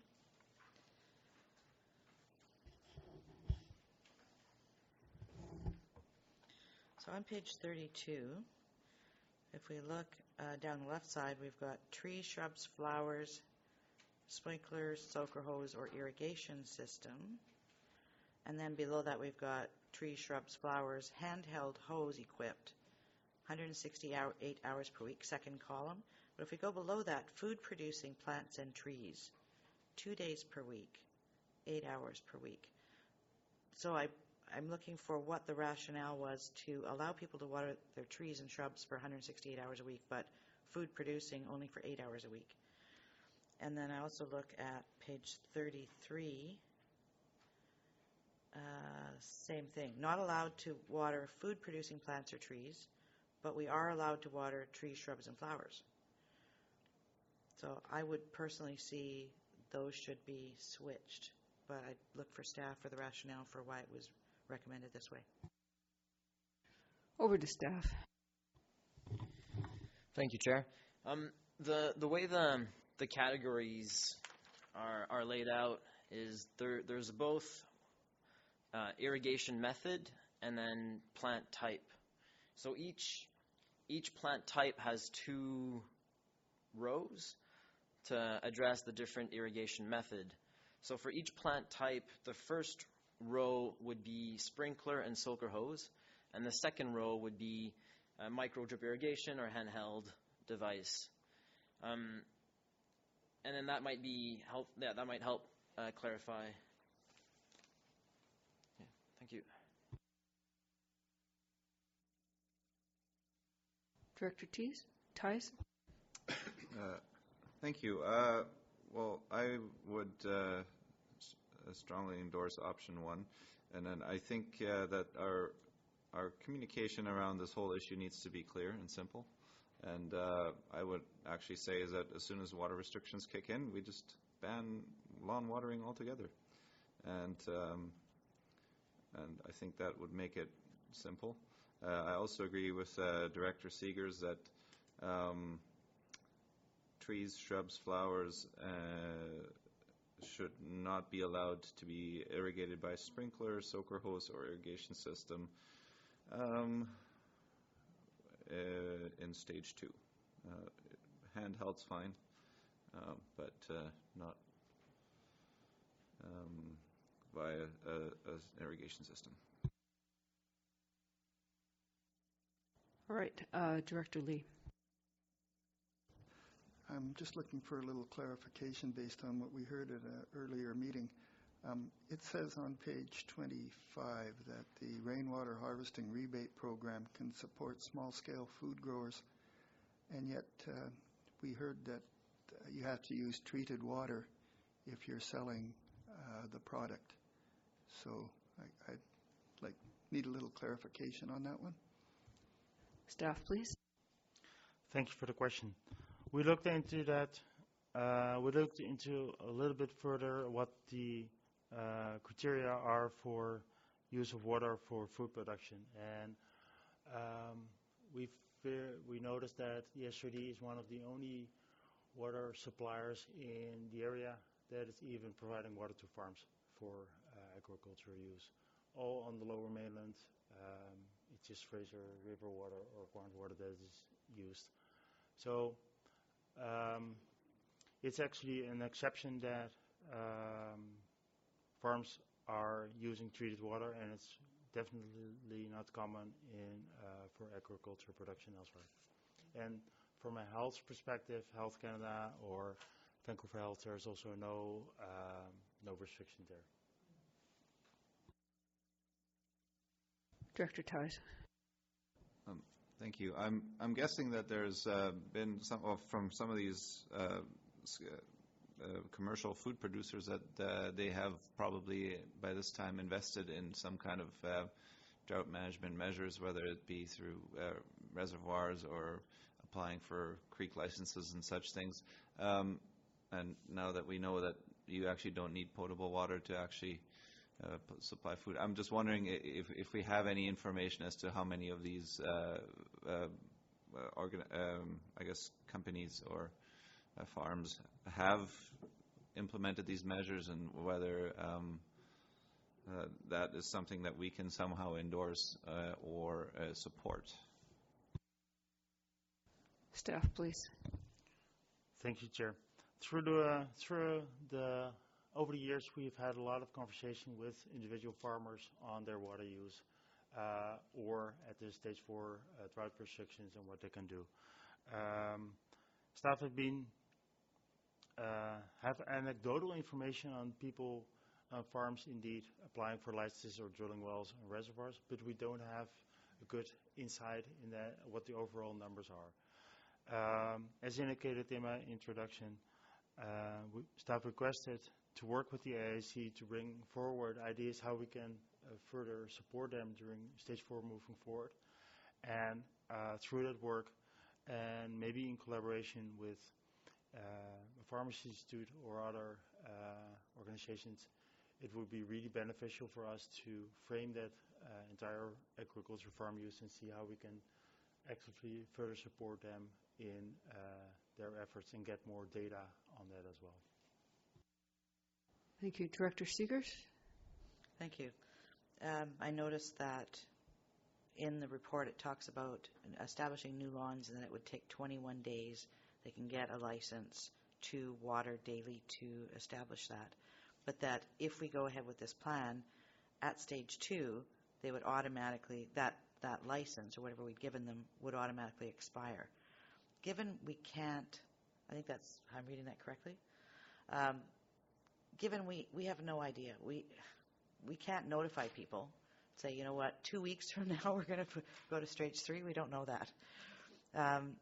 I'm wondering if there's a way that if somebody has actually applied for a license for their lawn, we don't maybe issue new ones, but that we allow those who have them to continue on, because that can be quite an investment of money in a yard.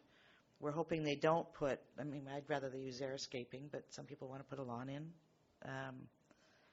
But that they could continue to use their time frame that they've got. We don't issue any new ones. And I don't know if that's feasible inside of this. Staff, please. Thank you, Chair. The strategy outline there is that of option 2. So that is something that could be transferred over to the preferred option from the board. Thank you.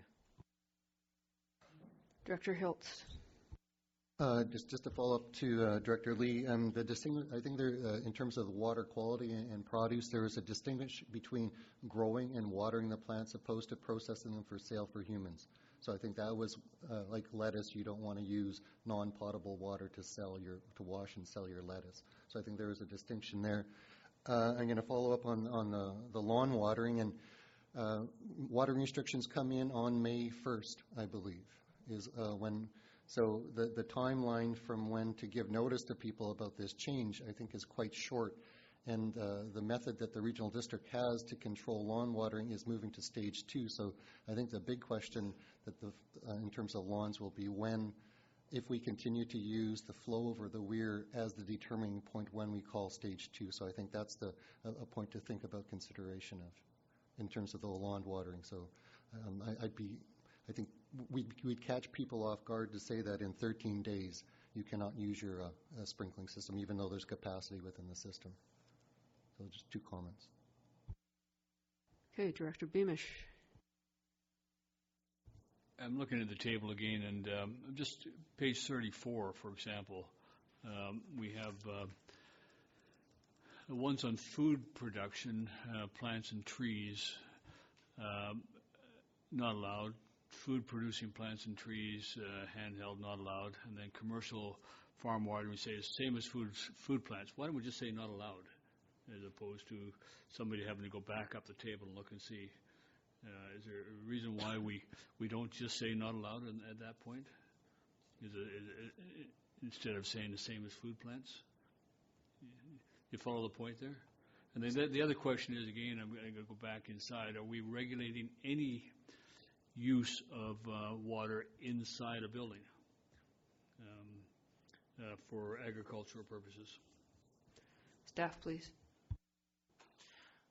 At page 34, where it states same as food plants, the phrase is used because in our current, this is the column for our current drought management plan as was used in 2018. There was no distinction there, so that's why it was referred. On the second point, in terms of indoor water use, the drought management plan is currently not regulating indoor water use at all. It's primarily outdoor water use. If I could then, again, a cannabis operation, whether it's a license or a known operation or an unknown operation, is not restricted on water use.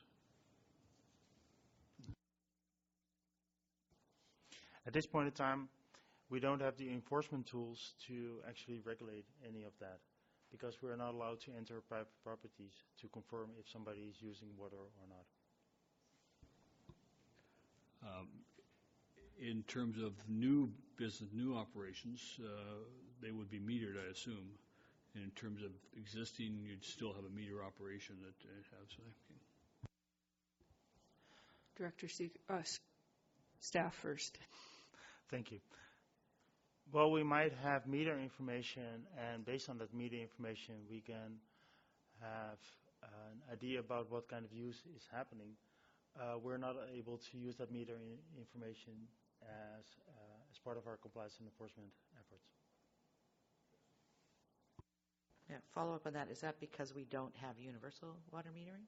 That once we actually have meters everywhere, then we can? Great question. Once meters would be are installed all over the Chapman system, I think it's something that we could explore to what the legal framework is in order to do that, and what kind of amendments would be required to even go there, and if that's even an option, yes. Director Beamish? Yeah, I asked that question not to pick on cannabis operations, but simply to say that it should be part of their business decision to be aware that we do go through drought restrictions every year, and if they're going to be planting large-scale operations to grow cannabis as a business, they need to know that they may be restricted and may not be able to water unless they put in in-house systems, and it's really a part of an encouragement for them.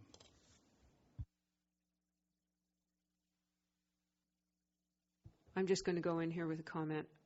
Regarding the fines, considering that last year we only fined one person, I'm not convinced that it's a good use of staff time to change the bylaw to increase the fines. It would earn us $100, and it would perhaps cost us a good deal in staff time. I'm feeling that what we need is education and buy-in from the public rather than bigger sticks at this point. And there had been some discussion about renaming the water restriction stages, the water conservation stages. I don't know if anybody has strong feelings on that, or we want to put it out there for consideration. I'd support a conversation on that.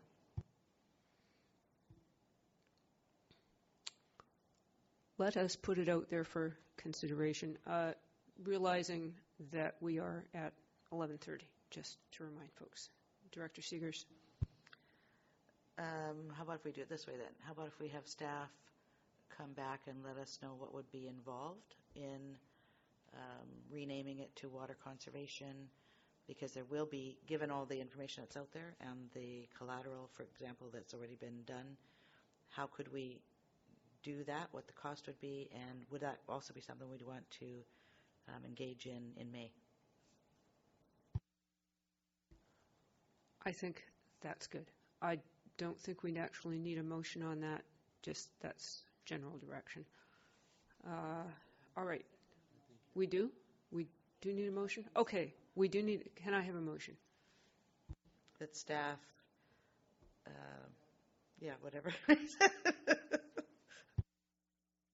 That staff report back on the implications of changing the water restrictions to water conservation stages. Yes, thank you. Do we have a seconder? We have a seconder? Can I call the question on that? All in favor? Any opposed? No? All right, that passes. All right, we have recommendations.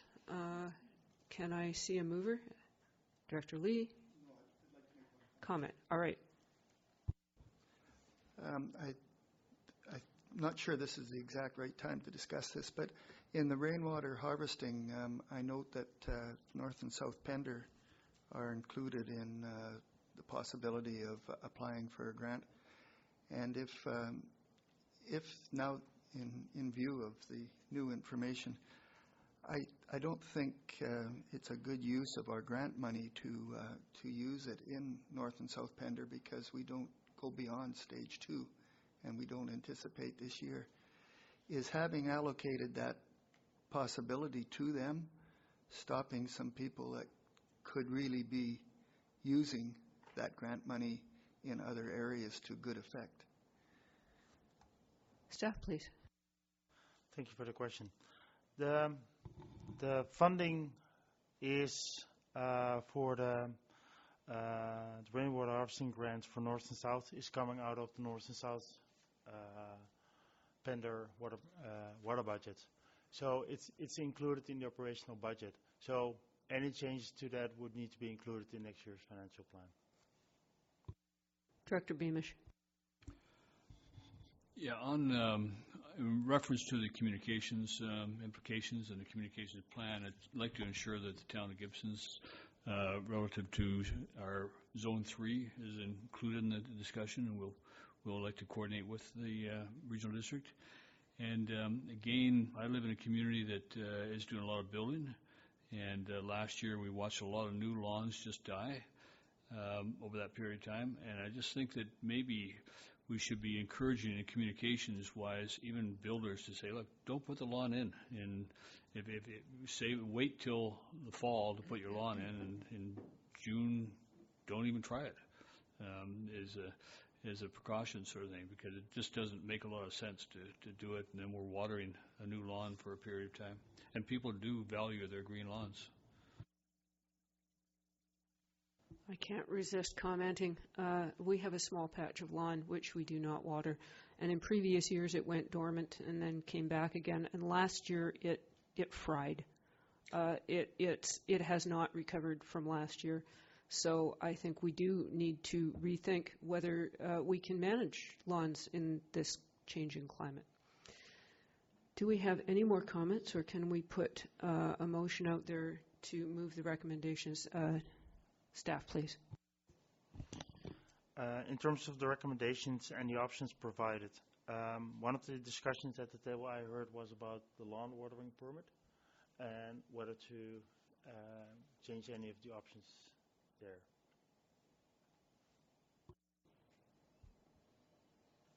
Director Seegers. I know that Ralph pointed to it, but I couldn't find it in the package here. If you want to point me in that direction. He said it was under option 2. So on page 32, Okay. option 2, column 1, 2, 3, 4, fourth row, new lawn permits are allowed any day during sprinkling hours with existing permits. No new permits issued. So that's the same language that is currently in the drought management plan. So what you're suggesting is that if I so choose, I could take that one box, that would be under proposed option 2 for new lawn permits, and move that into option 1. That's that'll be the only correct. Should the change made board opt for option 1 over option 2? for new lawns? Yep. Okay. So I'd be willing to make the recommendations on page 23 with that change with regards to stage 2 for lawn watering. So in other words, if they put their lawn in and then all of a sudden we, call stage 2 or whatever, that they can continue for that 21 days. They cannot go beyond that. Okay, we have a motion. We have a seconder. Do we, Director Ties? I personally like the previous discussion where we just say, well, hey, new lawns only in fall. Put it in October, and then we'll just stick with option 1 as is.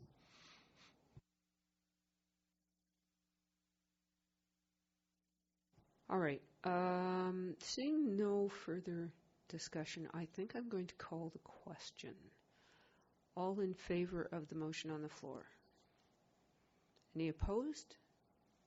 One opposed. Do you want that recorded? Fine. The motion passes. So we're finished. Another item on our agenda. Woo! This is exciting. All right.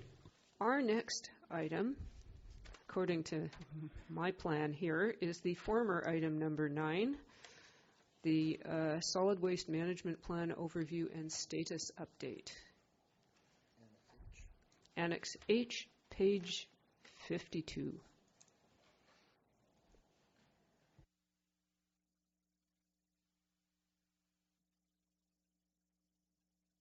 Solid waste. Thank you, Chair McMahon. This report provides an overview of the legislative framework for a solid waste management plan and the status of the initiatives included in the SCRD current solid waste management plan and the process timelines and triggers for a review of this plan. Given the anticipated remaining lifespan of the Seashell landfill, the SCRD would need to do a full update of the SCRD within the next several years. Such full update is a process that could take over 2 years to complete. It's recommended to have an effectiveness review of the implementation of the initiatives as included in the 2011 Solid Waste Management Plan be the first step in this review process. Staff would be pleased to answer any questions.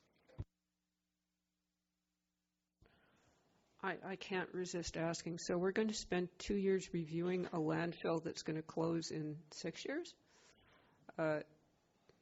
And how would this review coordinate with our search for a new landfill?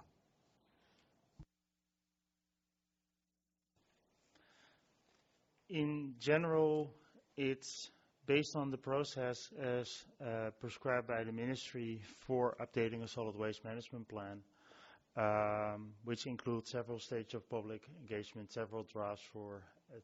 That entire process will take about 2 years to complete. Prior to that, and in part parallel to that, staff recommend that work is put into place on defining what is the next step. And that's not something that is, it's the results of that, what's next in terms of our landfill feeds into what is actually going to be the solid waste management plan moving forward. Questions? Do we have questions? Director Theis. Well, considering our timelines, it looks like we need to get moving on this. And so I think we can, I think there's some urgency here, and we need to, looks like we're going to start this in 2020, according to the report. But if we can move it ahead, I'd be even for that.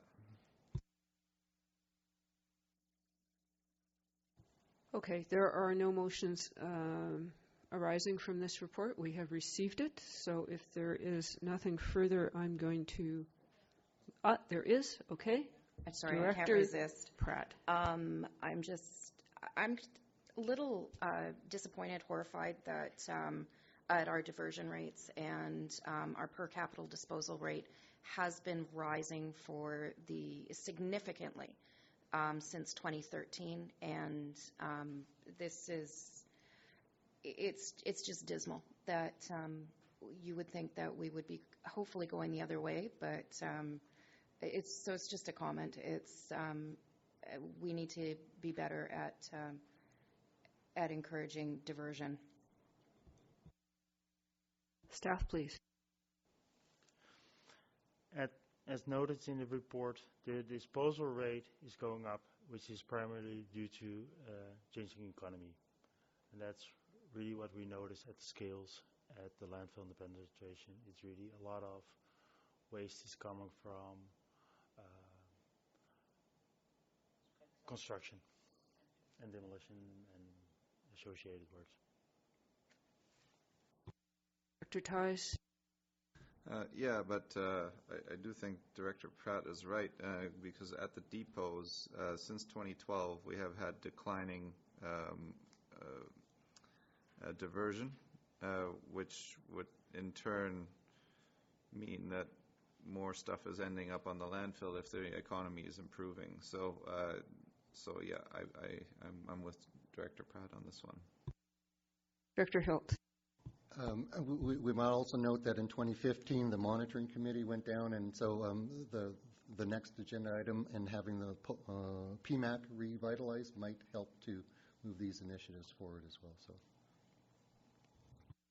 Director Pratt. I'd also like to comment on just as a personal anecdote is we took a perfectly good desk to the share shed, and my spouse was told that if it wasn't gone within a week, it would be going into the landfill. And it was a perfectly good desk, so we found another home for it.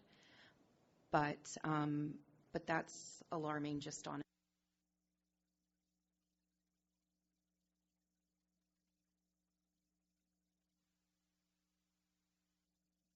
Director Beamish. Just to comment on that, I mean, I wonder if there's not and I just wondering out loud, but is there not another location that we could put for the share shed? I mean, I haven't been up to the dump in a long time, but every time I used to go up there, I used to visit the share shed. It's not something that's available to go to, and I wonder if there's not another place that couldn't be looked at and say, okay, if you've got things that are of value, it may have to be an attendant there to say yes, no to that sort of thing, but yeah, it just seems awkward and out of the way. Director Theis.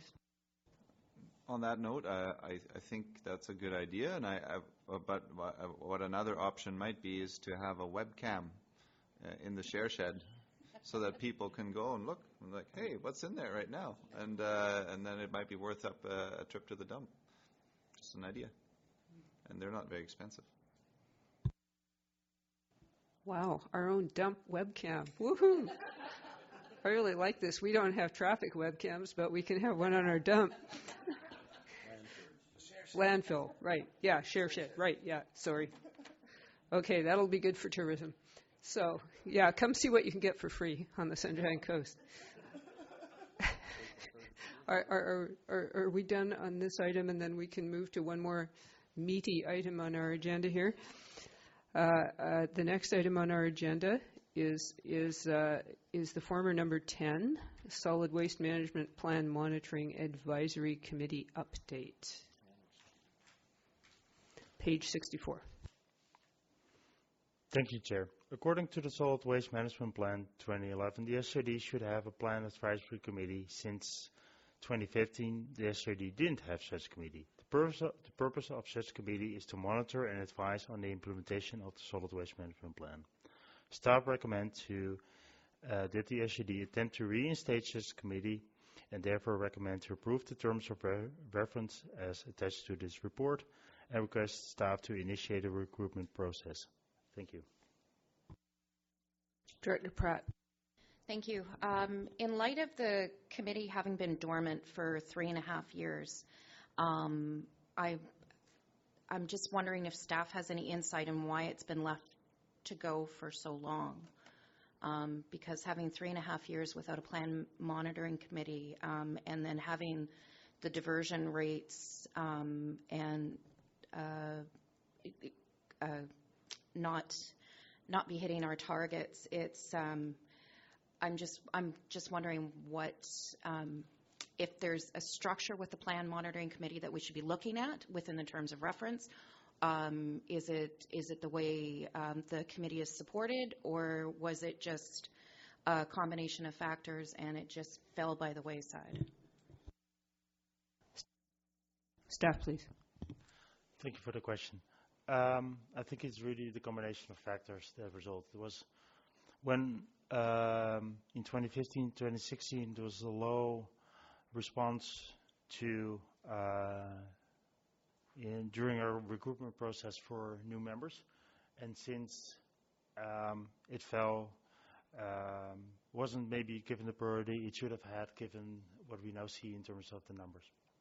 And that's why staff currently recommend to reinstate it, especially in light of effective reviews and changes the SCD is currently considering in terms of service levels.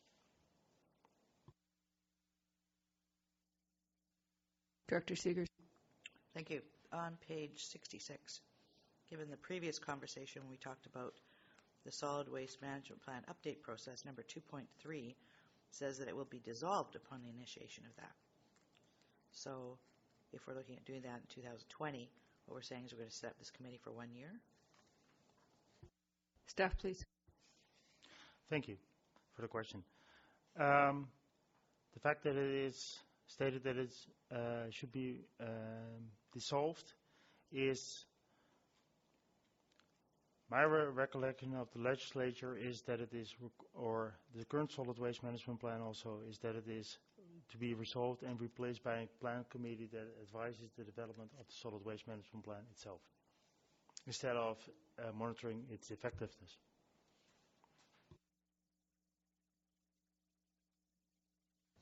Any further questions? Director Theis. I just want to move the recommendations as stated. Seconder? Okay. Any further comments? Yes, Director Beamish. Yeah, I wonder if there's any relationship between this and the ABICC Solid Waste Management Committee that is in existence, and we're still waiting to hear from, and that Mr. Wynn was actually a member of on behalf of this. Oh, Len, you're on that now. Is there anything happening there? Yes, they have a working group that's looking to make some recommendations for us, and it should be ready at the next meeting. Okay. But I know it doesn't deal directly with our landfill, but no, I suggested that they establish a landfill for us, but they weren't too keen on that. no. Director Seegers. Thank you. If you look at 2.2, personally, I'd never want to sit on this committee, because all it is look at what we're doing and tell us how well we're doing with what we've decided to do.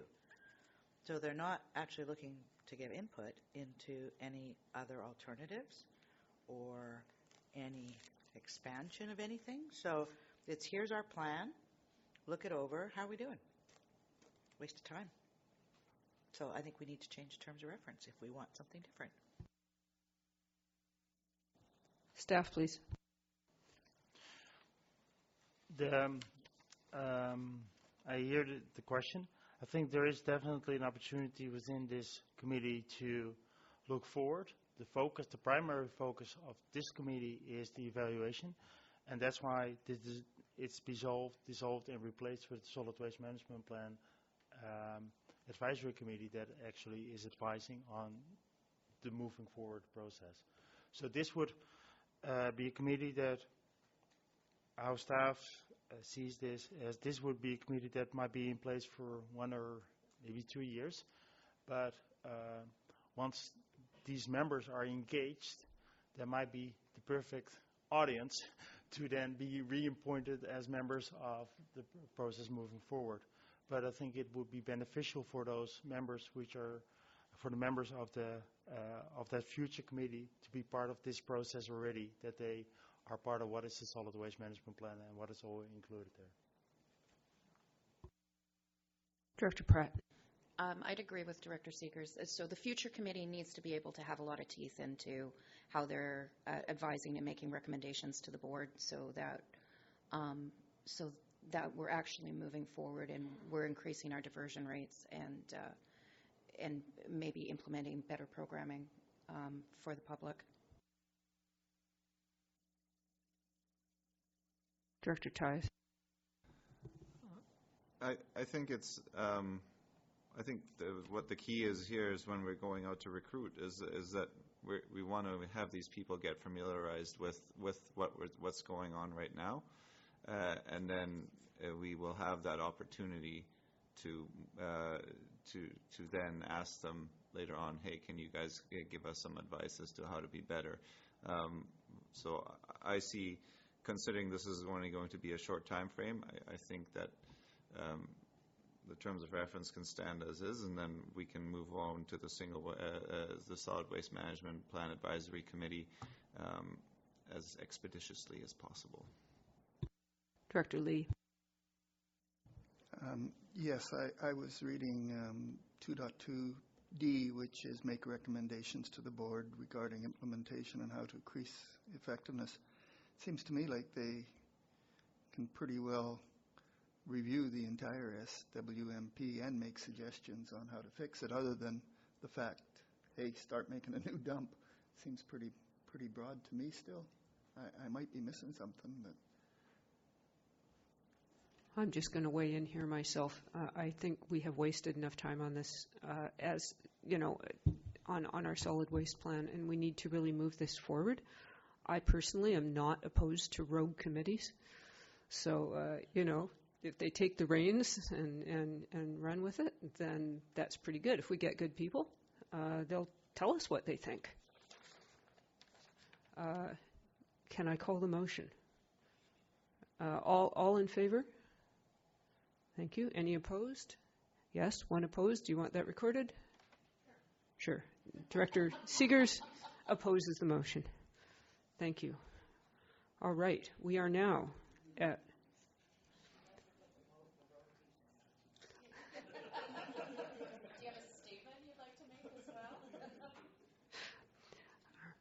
All right. We are now moving to number 10, which is the former number 8, which is the Regional Organics Diversion Strategy Implementation Plan update. Staff, please. Thank you, Chair McMahon. The purpose of this report is to provide the committee with an overview of the implementation of the Regional Organics Diversion Strategy as adopted by the board in January of 2018. The report outlines the timelines and interconnections between the main initiatives listed in the strategy, which are the implementation of organic curbside collection, a residential and a commercial food waste ban. Based on the decision-making this far, the earliest curbside collection of food scraps could be implemented would be January 1st, 2020, with the first phase of residential and commercial ban to follow July of that year, and the full implementation as per January 1st, 2021. Staff will be pleased to answer any questions the committee might have.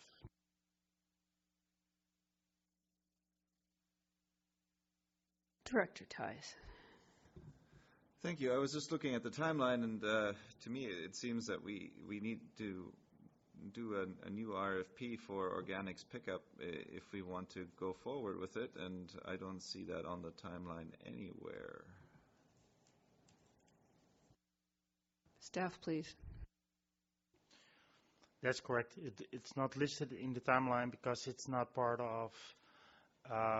It's part of the process, but it's not part of the. It's not listed as one of the initiatives of the implementation of the solid waste regional organics diversion strategy plan. So yes, we would need to go out for tender there. Director Beamish.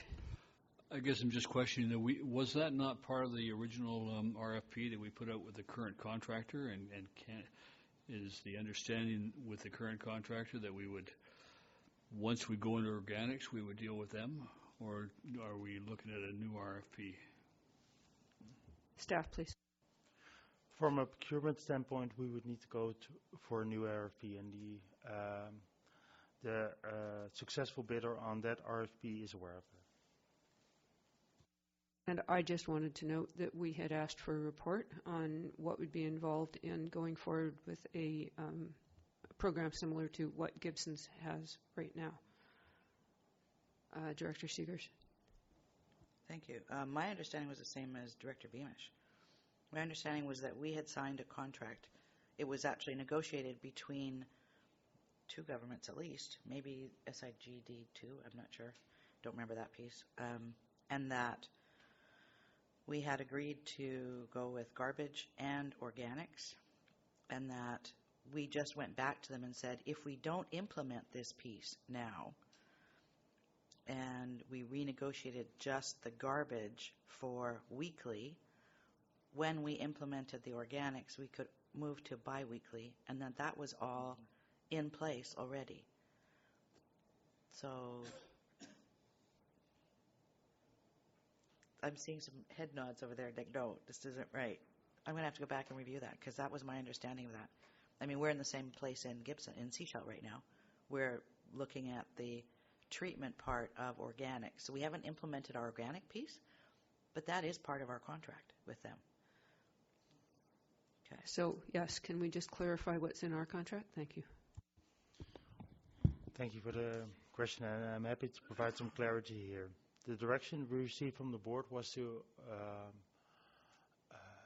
the board decided to award the contract for garbage collection with an option to, that it would move from weekly to bi-weekly once an organic curbside collection program was implemented. It did not include that this contract would provide that service. And that's in line with the procurement standards as we understand that they are. Director Pratt. Thank you.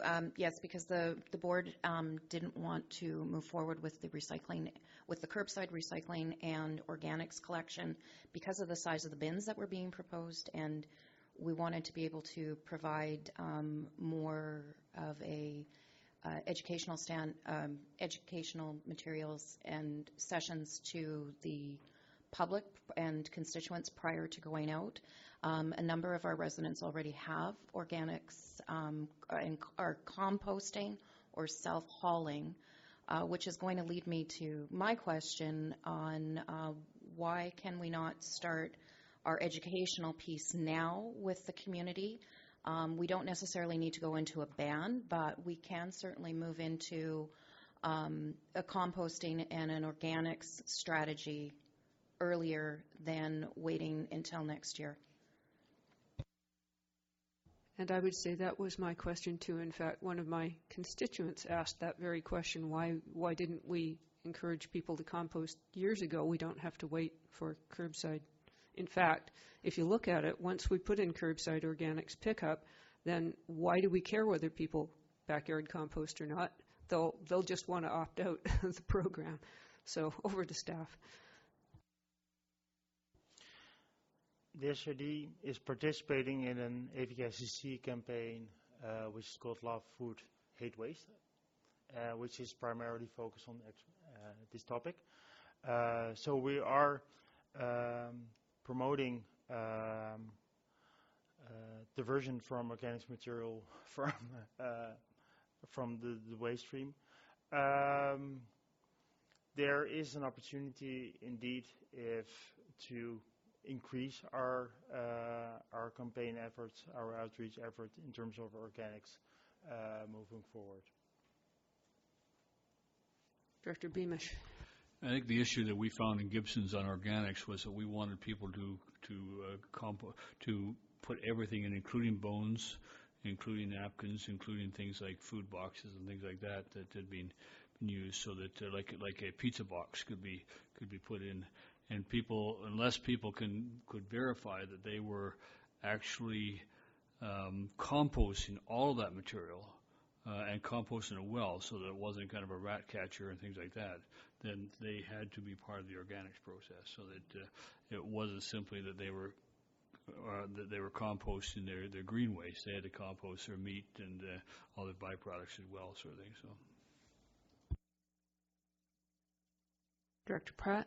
Well, just to follow up on Director Beamish, I think we have a member municipality who's doing amazing work with the diversion rates around the organics, and part of the strategy around that was the direct community consultation and the direct community education, and they did that in a very, very short timeline, and I would really like to see the board move ahead with something like that instead, or we could move something like that forward. I know, looking around the table, I know how much we save and divert. I mean, I can use our own home as an anecdotal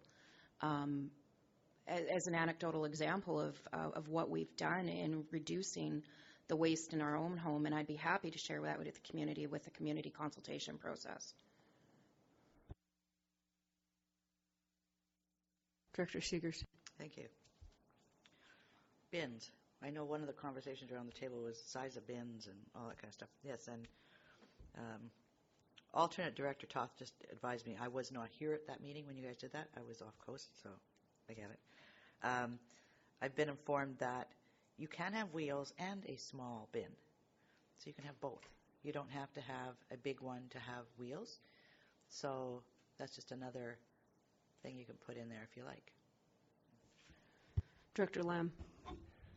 I just wonder if we look at these programs like for organics and recycling, and so you set up an organics program in Gibson's and you send a diesel-powered truck from Seashelt to Gibson's. It burns 60 or 70 liters of fuel and burns a set of tires off and hydraulic oil, and he goes down and picks up 500 pounds of organics, and you put it in a plastic bin, and and then you bring it back to our recycling depot in Seashelt. So I'm just kind of, I sort of, I just sort of heard over the weekend or whatever where, maybe it's big business or government, they let you recycle 5 cents worth of pop cans and beer bottles, and so you think you're contributing to the environmental impact that we make on our communities, but there's so many other there's so many other ways that it could be done better, maybe to help our environment. Maybe we get an electric truck that works out of the recycling depot in Gibson's and goes around and picks up stuff in cardboard boxes. I just kind of think we're sort of going down the wrong track here. We're just,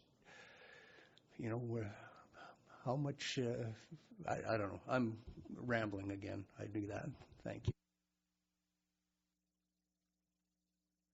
I'm just going to jump in here for a moment.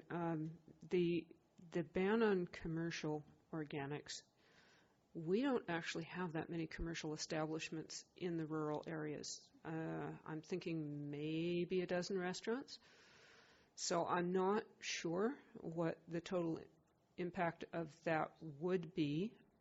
It would be, however, the municipalities, of course, have a lot of commercial organics, and my understanding is the town of Gibsons has not banned commercial organics, but a lot of the businesses have been contracting with Salish Soils to have their organics go for recycling, which is great. So I have some questions about, I mean, this looks to me rather like a strategy that was designed for municipality, because I don't think we actually have any way to enforce a commercial organics ban, do we? Staff, please. Just to clarify on that, thank you for the question, by the way. This commercial ban would encompass everything because it would be banned from the landfill.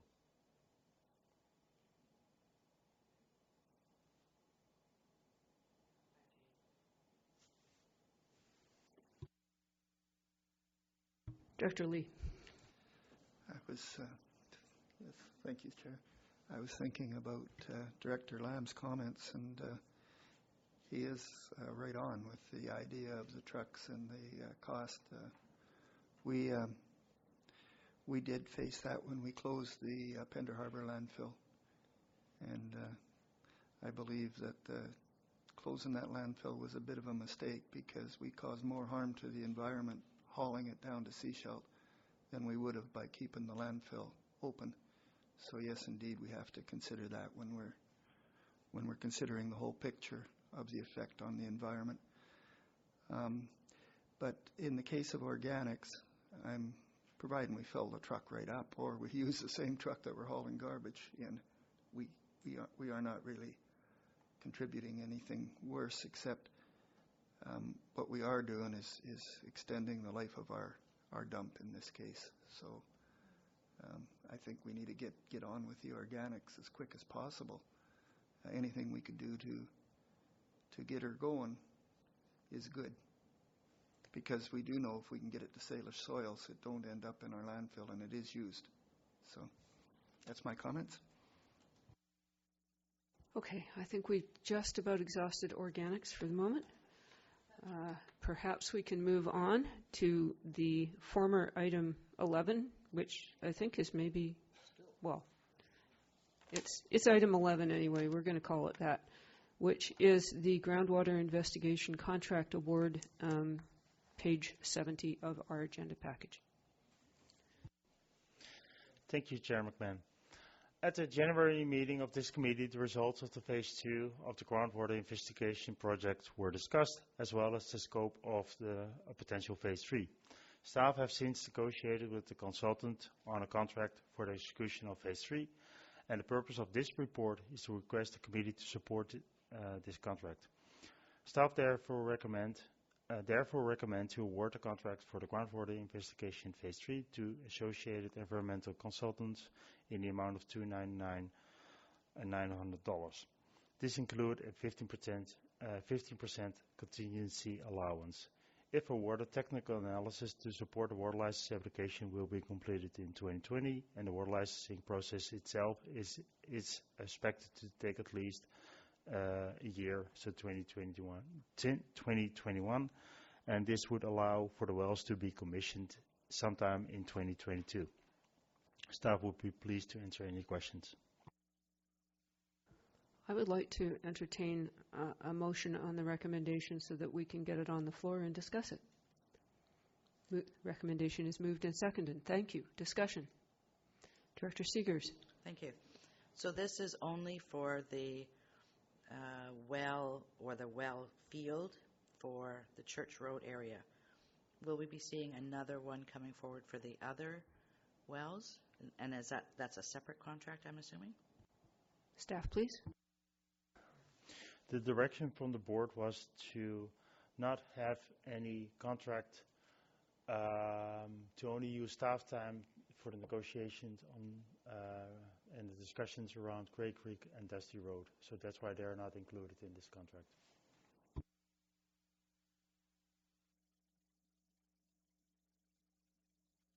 Any further discussion? Seeing none, all in favor of the motion? Any opposed? No? Thank you. That passes. And we're down to the second last item. This is very exciting. Item 12 is the Grantham's Landing Community Hall, which we've all been waiting for, page 72, Annex K.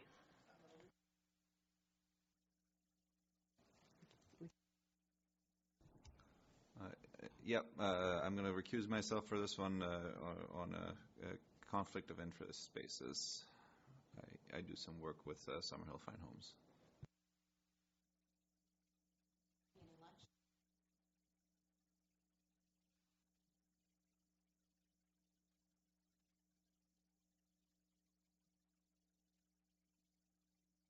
Okay. Manager Hall about the hall. Thank you, Chair McMahon. This report recommends award of a construction contract for the Grantham's Hall Rehabilitation Project to Summerhill Fine Homes.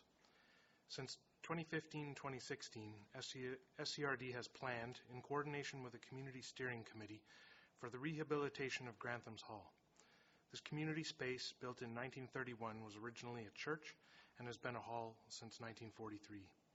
The hall became an SCRD asset in 2009 during the dissolution of the Granthams Landing Improvement District. A range of condition issues, including structural concerns, led to the hall's closure in late 2015. The project, as planned and as tendered, will revitalize the hall and bring the building into compliance with contemporary building code while maintaining its heritage character. The work to be completed is extensive, touching every aspect of the building, but is modest in its ambition.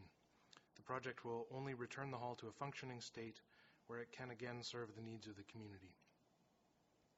A Class B cost estimate was prepared in early 2018 and was not escalated to 2019, and apologies for the confusion in the financial implications section of the report, which has two contradictory statements, but it was not escalated. A project budget was established accordingly, drawing on short-term borrowing, independent power project amenity contributions, and gas tax. Staff have also been seeking grant support for this project on an ongoing basis, and a live application is in with the Canada Cultural Spaces Fund for $235,000, which, if approved, could eliminate the need to borrow and would also grow SCRD's resource pool. The project budget, as formerly developed, excluded construction insurance, project management, and a detailed contingency. RFP 18323 for construction of the Granthams Hall Rehabilitation Project yielded 3 proposals. Evaluation showed that Summerhill Fine Homes' proposal, at a cost of $476,540, represented best overall value. As noted on page 74 of the agenda, Summerhill's proposal met or exceeded expectations. As well, the proposal includes some substitutions or alternatives that may reduce contract costs by up to $39,500, and which staff would explore with the contractor. Staff recommend award to Summerhill. In order to proceed with award, a project budget amendment is required. Per option 1.1 on page 76, staff recommend that gas tax be applied to address the project funding gap of $165,000. This gap may be reduced by about half if contingency is not required and if substitution and alternatives prove feasible. As well, and as noted a moment ago, support from the Canada Cultural Spaces Fund could reduce the demand for SCRD's resources. Staff are prepared to move this project forward on award for construction in summer 2019, which would see that the hall is reopened later this year. A facility management plan, including preventative maintenance, is in place to ensure that the hall is available to serve the community for generations to come. Thank you. And I would like to call for comments from our Director for Area F. Thank you, Chair McMahon, and thank you, staff, for it's a great report. I can report that the community continues to be in full support of the rehabilitation of the Granthams Hall, located on Church Road. A little preamble, the relationship between the regional district and the Granthams Hall started in 2009, so we're 10 years into it. Relationships take time to build, and this is, I think, very clear in this project. GLID, which is the Granthams Landing Improvement District, dissolved, those assets were transferred to the regional district and community parks and the water service. Those lands now are worth BC assessment values them at $1.6 million is the assessed value of those lands. The Church Road Wellfield, I think we're only exploring how that is going to contribute to the water supply diversification. The Grantham's Hold is 88 years old. It's stood the test of time and the location, survived the change of the community, and it is the heart of that immediate community, and I believe it's part of the soul of the regional district. The funding, I think this is a balanced approach to the funding. There's a regional contribution through the short-term borrowing, community benefits, the Area F tax funding, and the federal government, I think, believes in this as well, and they will demonstrate their contribution through a positive return on the grant funding request. So I think it demonstrates the values here. There's the cultural values, the cultural and recreational values, and the heritage value, and I would like to move the motion as presented by staff. And I request the support of the area directors on this. Do I have a second? I see 2 seconds. That's a second and a third. Do we have any further discussion on this item? If not, I will call the question on the motion. All in favor? Any opposed? Actually, there's only 4 of us to vote on this, right? Yeah. So, yep. Thank you very much. That passes. Closing comment. I'd just like to acknowledge Ian Wynn, director in the past of the regional district, and the work that Ian did to move this project is really commendable. Thank you very much, Ian Wynn.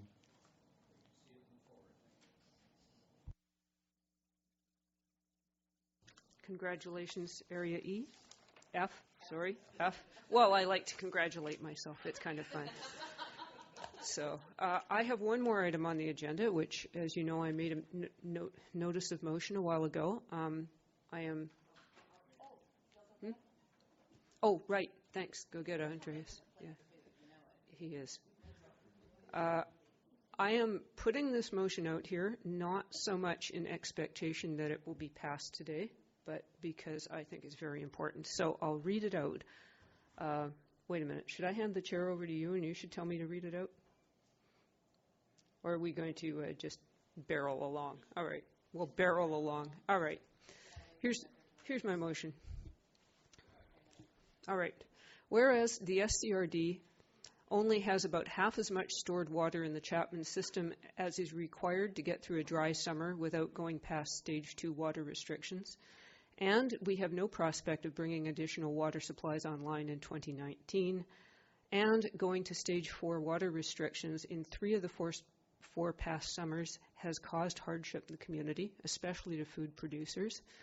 And in March 2019, the Sunshine Coast experienced record high temperatures and extremely low rainfall, and the tetrahedron snowpack level is below average. Therefore, I move that the SCRD declare an immediate water emergency.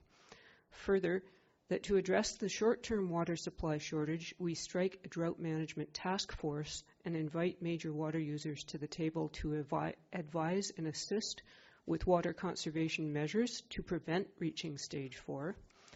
Further, that to address our long-term water supply situation, we convene a water summit of community stakeholders to make recommendations on revisions to the Comprehensive Regional Water Plan.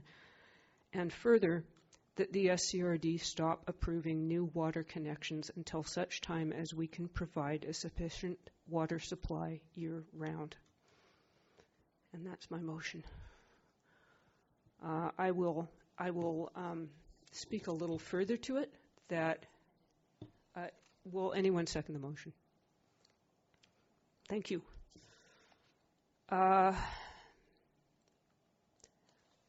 We need to have this conversation about water, and we need to have this conversation in public, which is why I made this motion.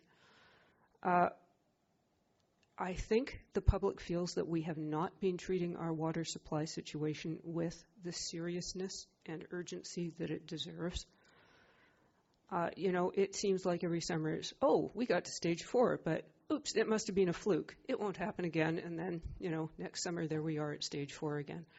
So I would like to put this out there for discussion and possible forward momentum. I can provide copies, yes. I have a copy, but it doesn't. It's minus one paragraph. There are copies. Our acting CAO has them. I did send them by email in advance, so yes.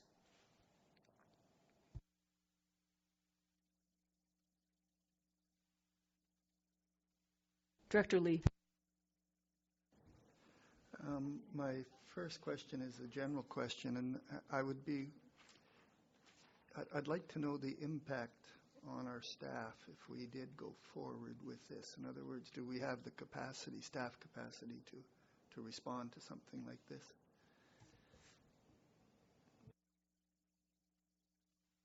Staff, please.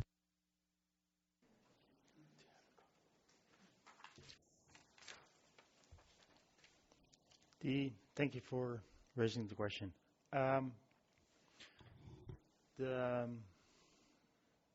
There's all kind of work related to water that we're already undertaking, and that's stretching our capacity pretty to the max, especially during the summer season.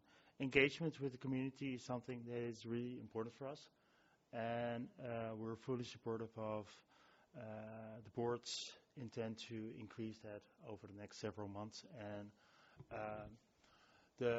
any additional resources we can find somewhere in our organization to support that, we're currently investigating how we can do that.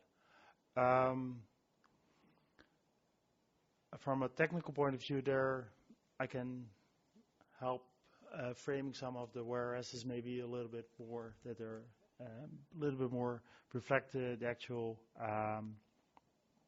facts. However, there's still a report in progress on our legal ability also to not approve any further water connections. And so at this point in time, I would not recommend to move forward with that part of the motion.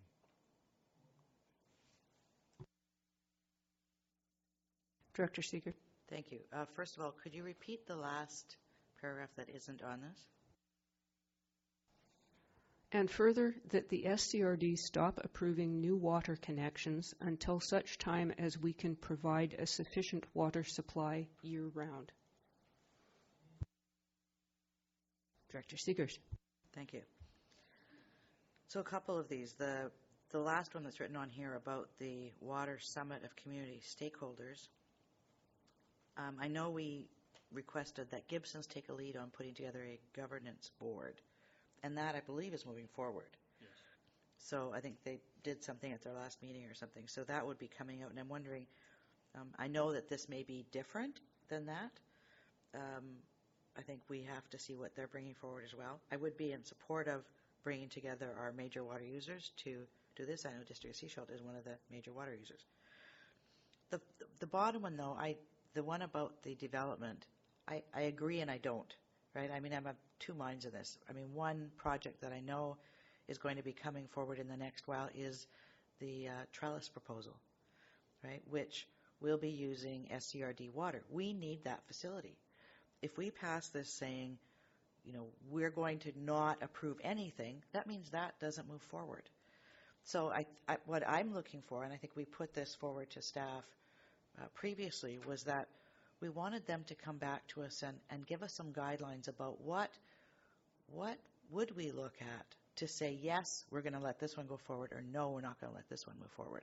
I think we need to be more discerning, and instead of just saying no to all development, there is some development that we need to move forward.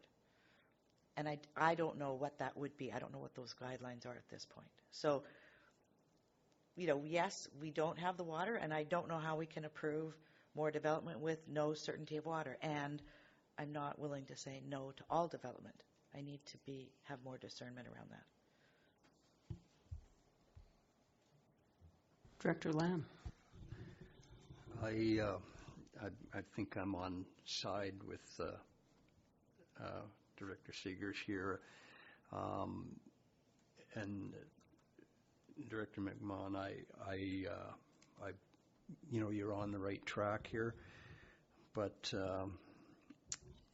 here on the coast, like we're looking at affordable housing, workplace housing. So it's a really fine line when you say no water hookups, and it's one of these.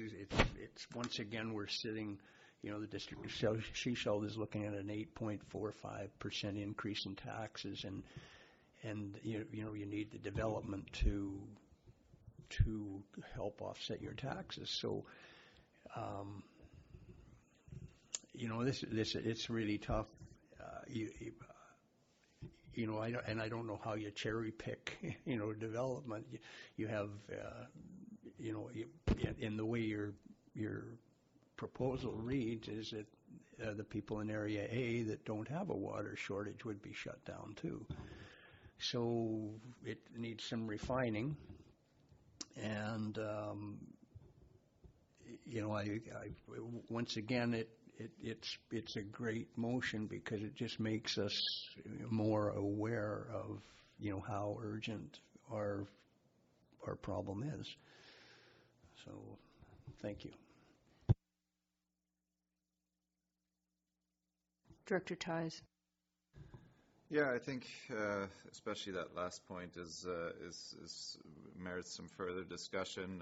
For example, if anybody is proposing to build a new development or a new house, there should be some automatic rainwater catchment systems that run the toilets and all kinds of things that should be part of that. That should be part of that equation, and that's currently not happening yet. So, I think this is a really good conversation to have. Unfortunately, right now, and I also take Director Seeger's point on the who do we say yes to and who do we not say yes to. So we could probably have several hours worth of discussion on all of this. I think I commend Director McMahon for bringing it to the board at this point. Director Seegers. Thank you. One of the conversations that our council is having informally around water in Sechelt is there's been a conversation ongoingly that water is a regional district issue. It isn't a regional district issue. It's a coast issue. And so we are going to be looking in Sechelt, and there's some conversations happening already around what can we do to support the regional district with the District of Sechelt residents. Do we look at our building bylaws and require cisterns for water catchment? We want to explore those kinds of things. What about gray water use? Don't know. But we want to look at how we can work with conservation and other supplies locally that are within our mandate and our purview so that we can support the water issue that we have now. Director Beamish. Yeah, I think as a major water user through the bulk water agreement, I think that we would have an interest in finding solutions with you, working with you on this. We're not part of the water function. So I support the recommendation that you're proposing here up to and including the establishment of the Water Summit. I wouldn't recommend that you put a prohibition on new water connections without having the SIG at the table as well. Director Seegers. I'd let Director Lee go first because I'm going to look at deferring this. Director Lee. Thank you. I liked everything right up till the last one. I believe that the whole area is in this together, and the economic impacts would reverberate throughout the community if you tried to stop new development. It's something called unintended consequences. It's the cure was way worse than the disease and would probably kill the patient. So, so I support everything up until the last one. Thank you. Director Pratt. Thank you. Thank you, Director McMahon, for bringing this forward for discussion. And we all agree that the water is one of the key issues. It's been a key issue for a number of years. It's going to be the defining moment for this community, because we need to move forward. We're looking at least a couple of years before we have more water online, and it's just so highly needed that to have more discussion on this and move forward. But thank you very much. I don't support the last either, but I'm hearing around the table that there's more conversation needed, but there's everybody's supporting everything except for the last and further that. So I'd like to make a motion to amend, to remove the last part of the motion. Just that last and further that, if anyone would like to second that. Okay, I heard a second for that.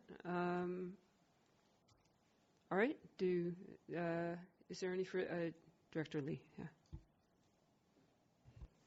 I think I support that, and I support the last two in that I believe there's more options we need to investigate, and we are investigating, and there's more to be learned before we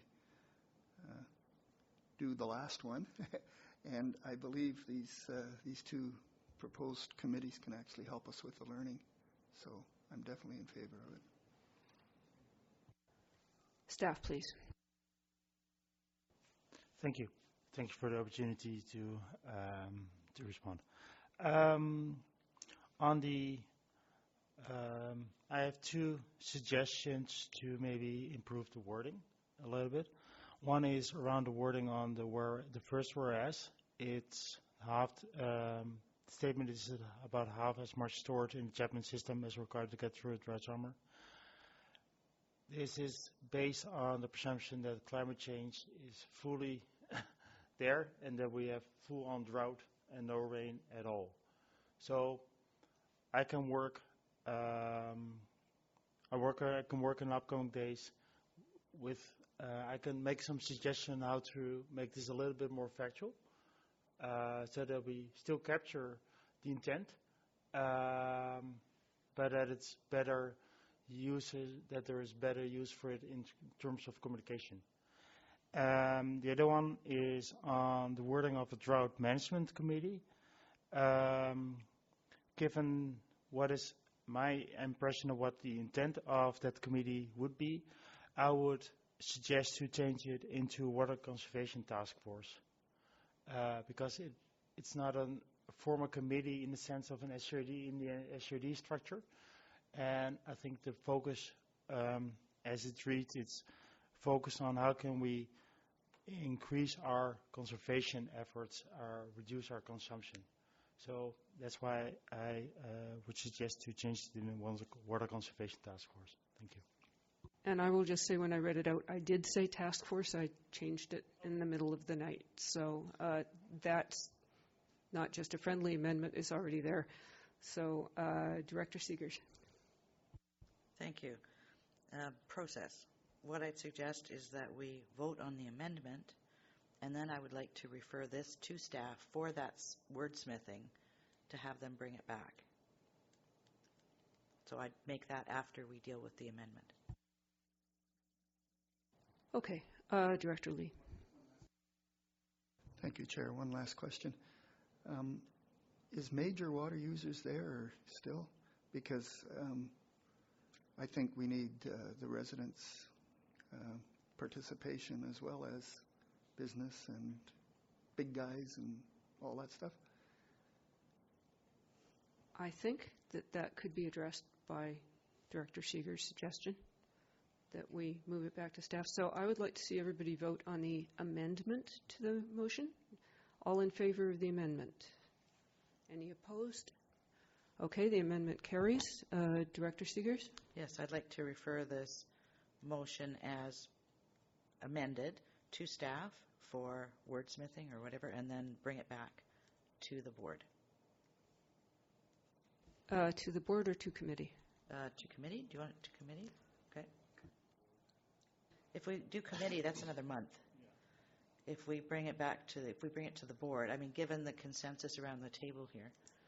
Staff, please. We can bring it back to a committee. To a committee. We have a motion. Do we have a second? Yes, we have a second.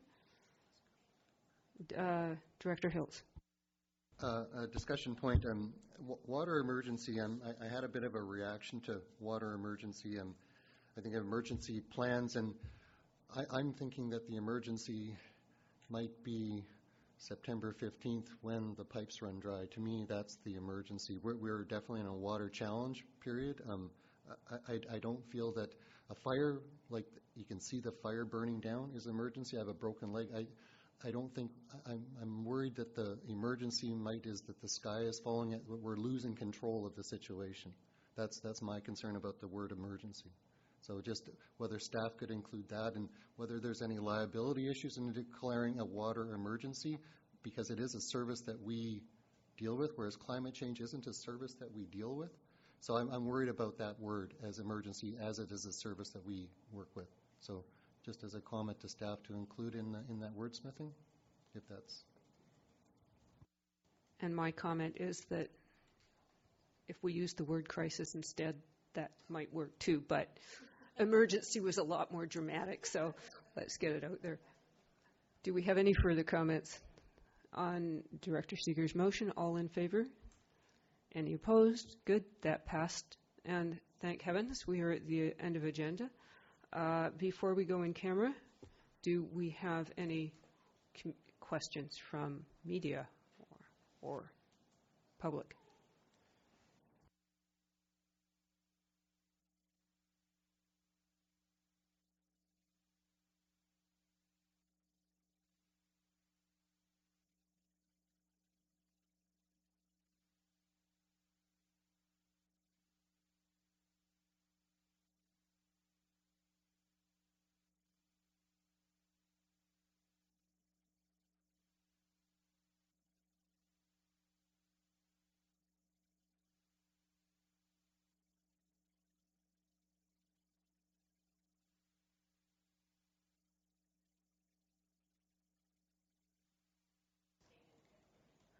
I could speak to intent. We're not declaring a state of emergency, which has a legal meaning. This was intended largely as rhetoric, and I think staff is going to report back on that very question. So, yeah, I don't think we can really answer that one.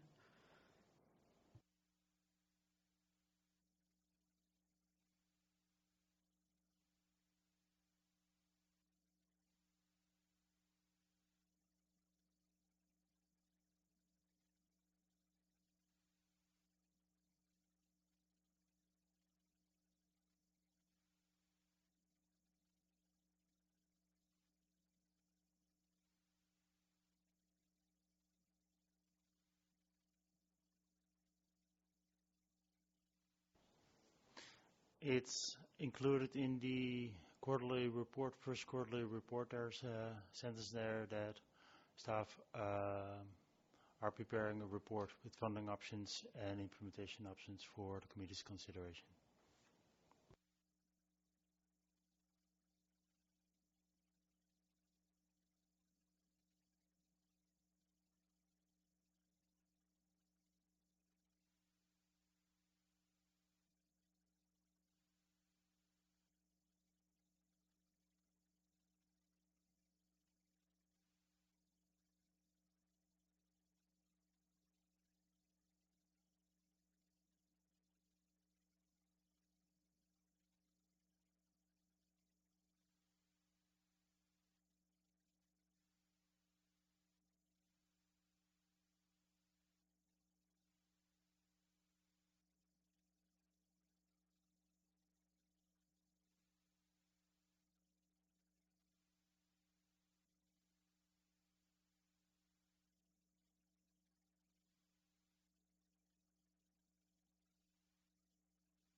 As just indicated, we were working on a report for the committee's consideration on next steps in terms of funding and operationalizing that intent to have more meters installed in the remaining areas. The report will come forward in the next several months to the board for their consideration, and that will include some options and timelines.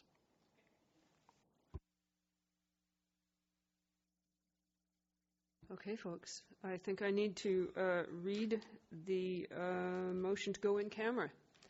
That the public be excluded from attendance at the meeting in accordance with Section 90, subsection 1, E and K of the Community Charter, the acquisition, disposition, or expropriation of land or improvements, if the Council considers that disclosure could reasonably be expected to harm the interests of the municipality, and negotiations and related discussions respecting the proposed provision of a municipal service that are at their preliminary stages and that, in the view of Council, could reasonably be expected to harm the interests of the municipality if they were held in public. Do I have a motion? And I have a second. All in favor? Thank you very much.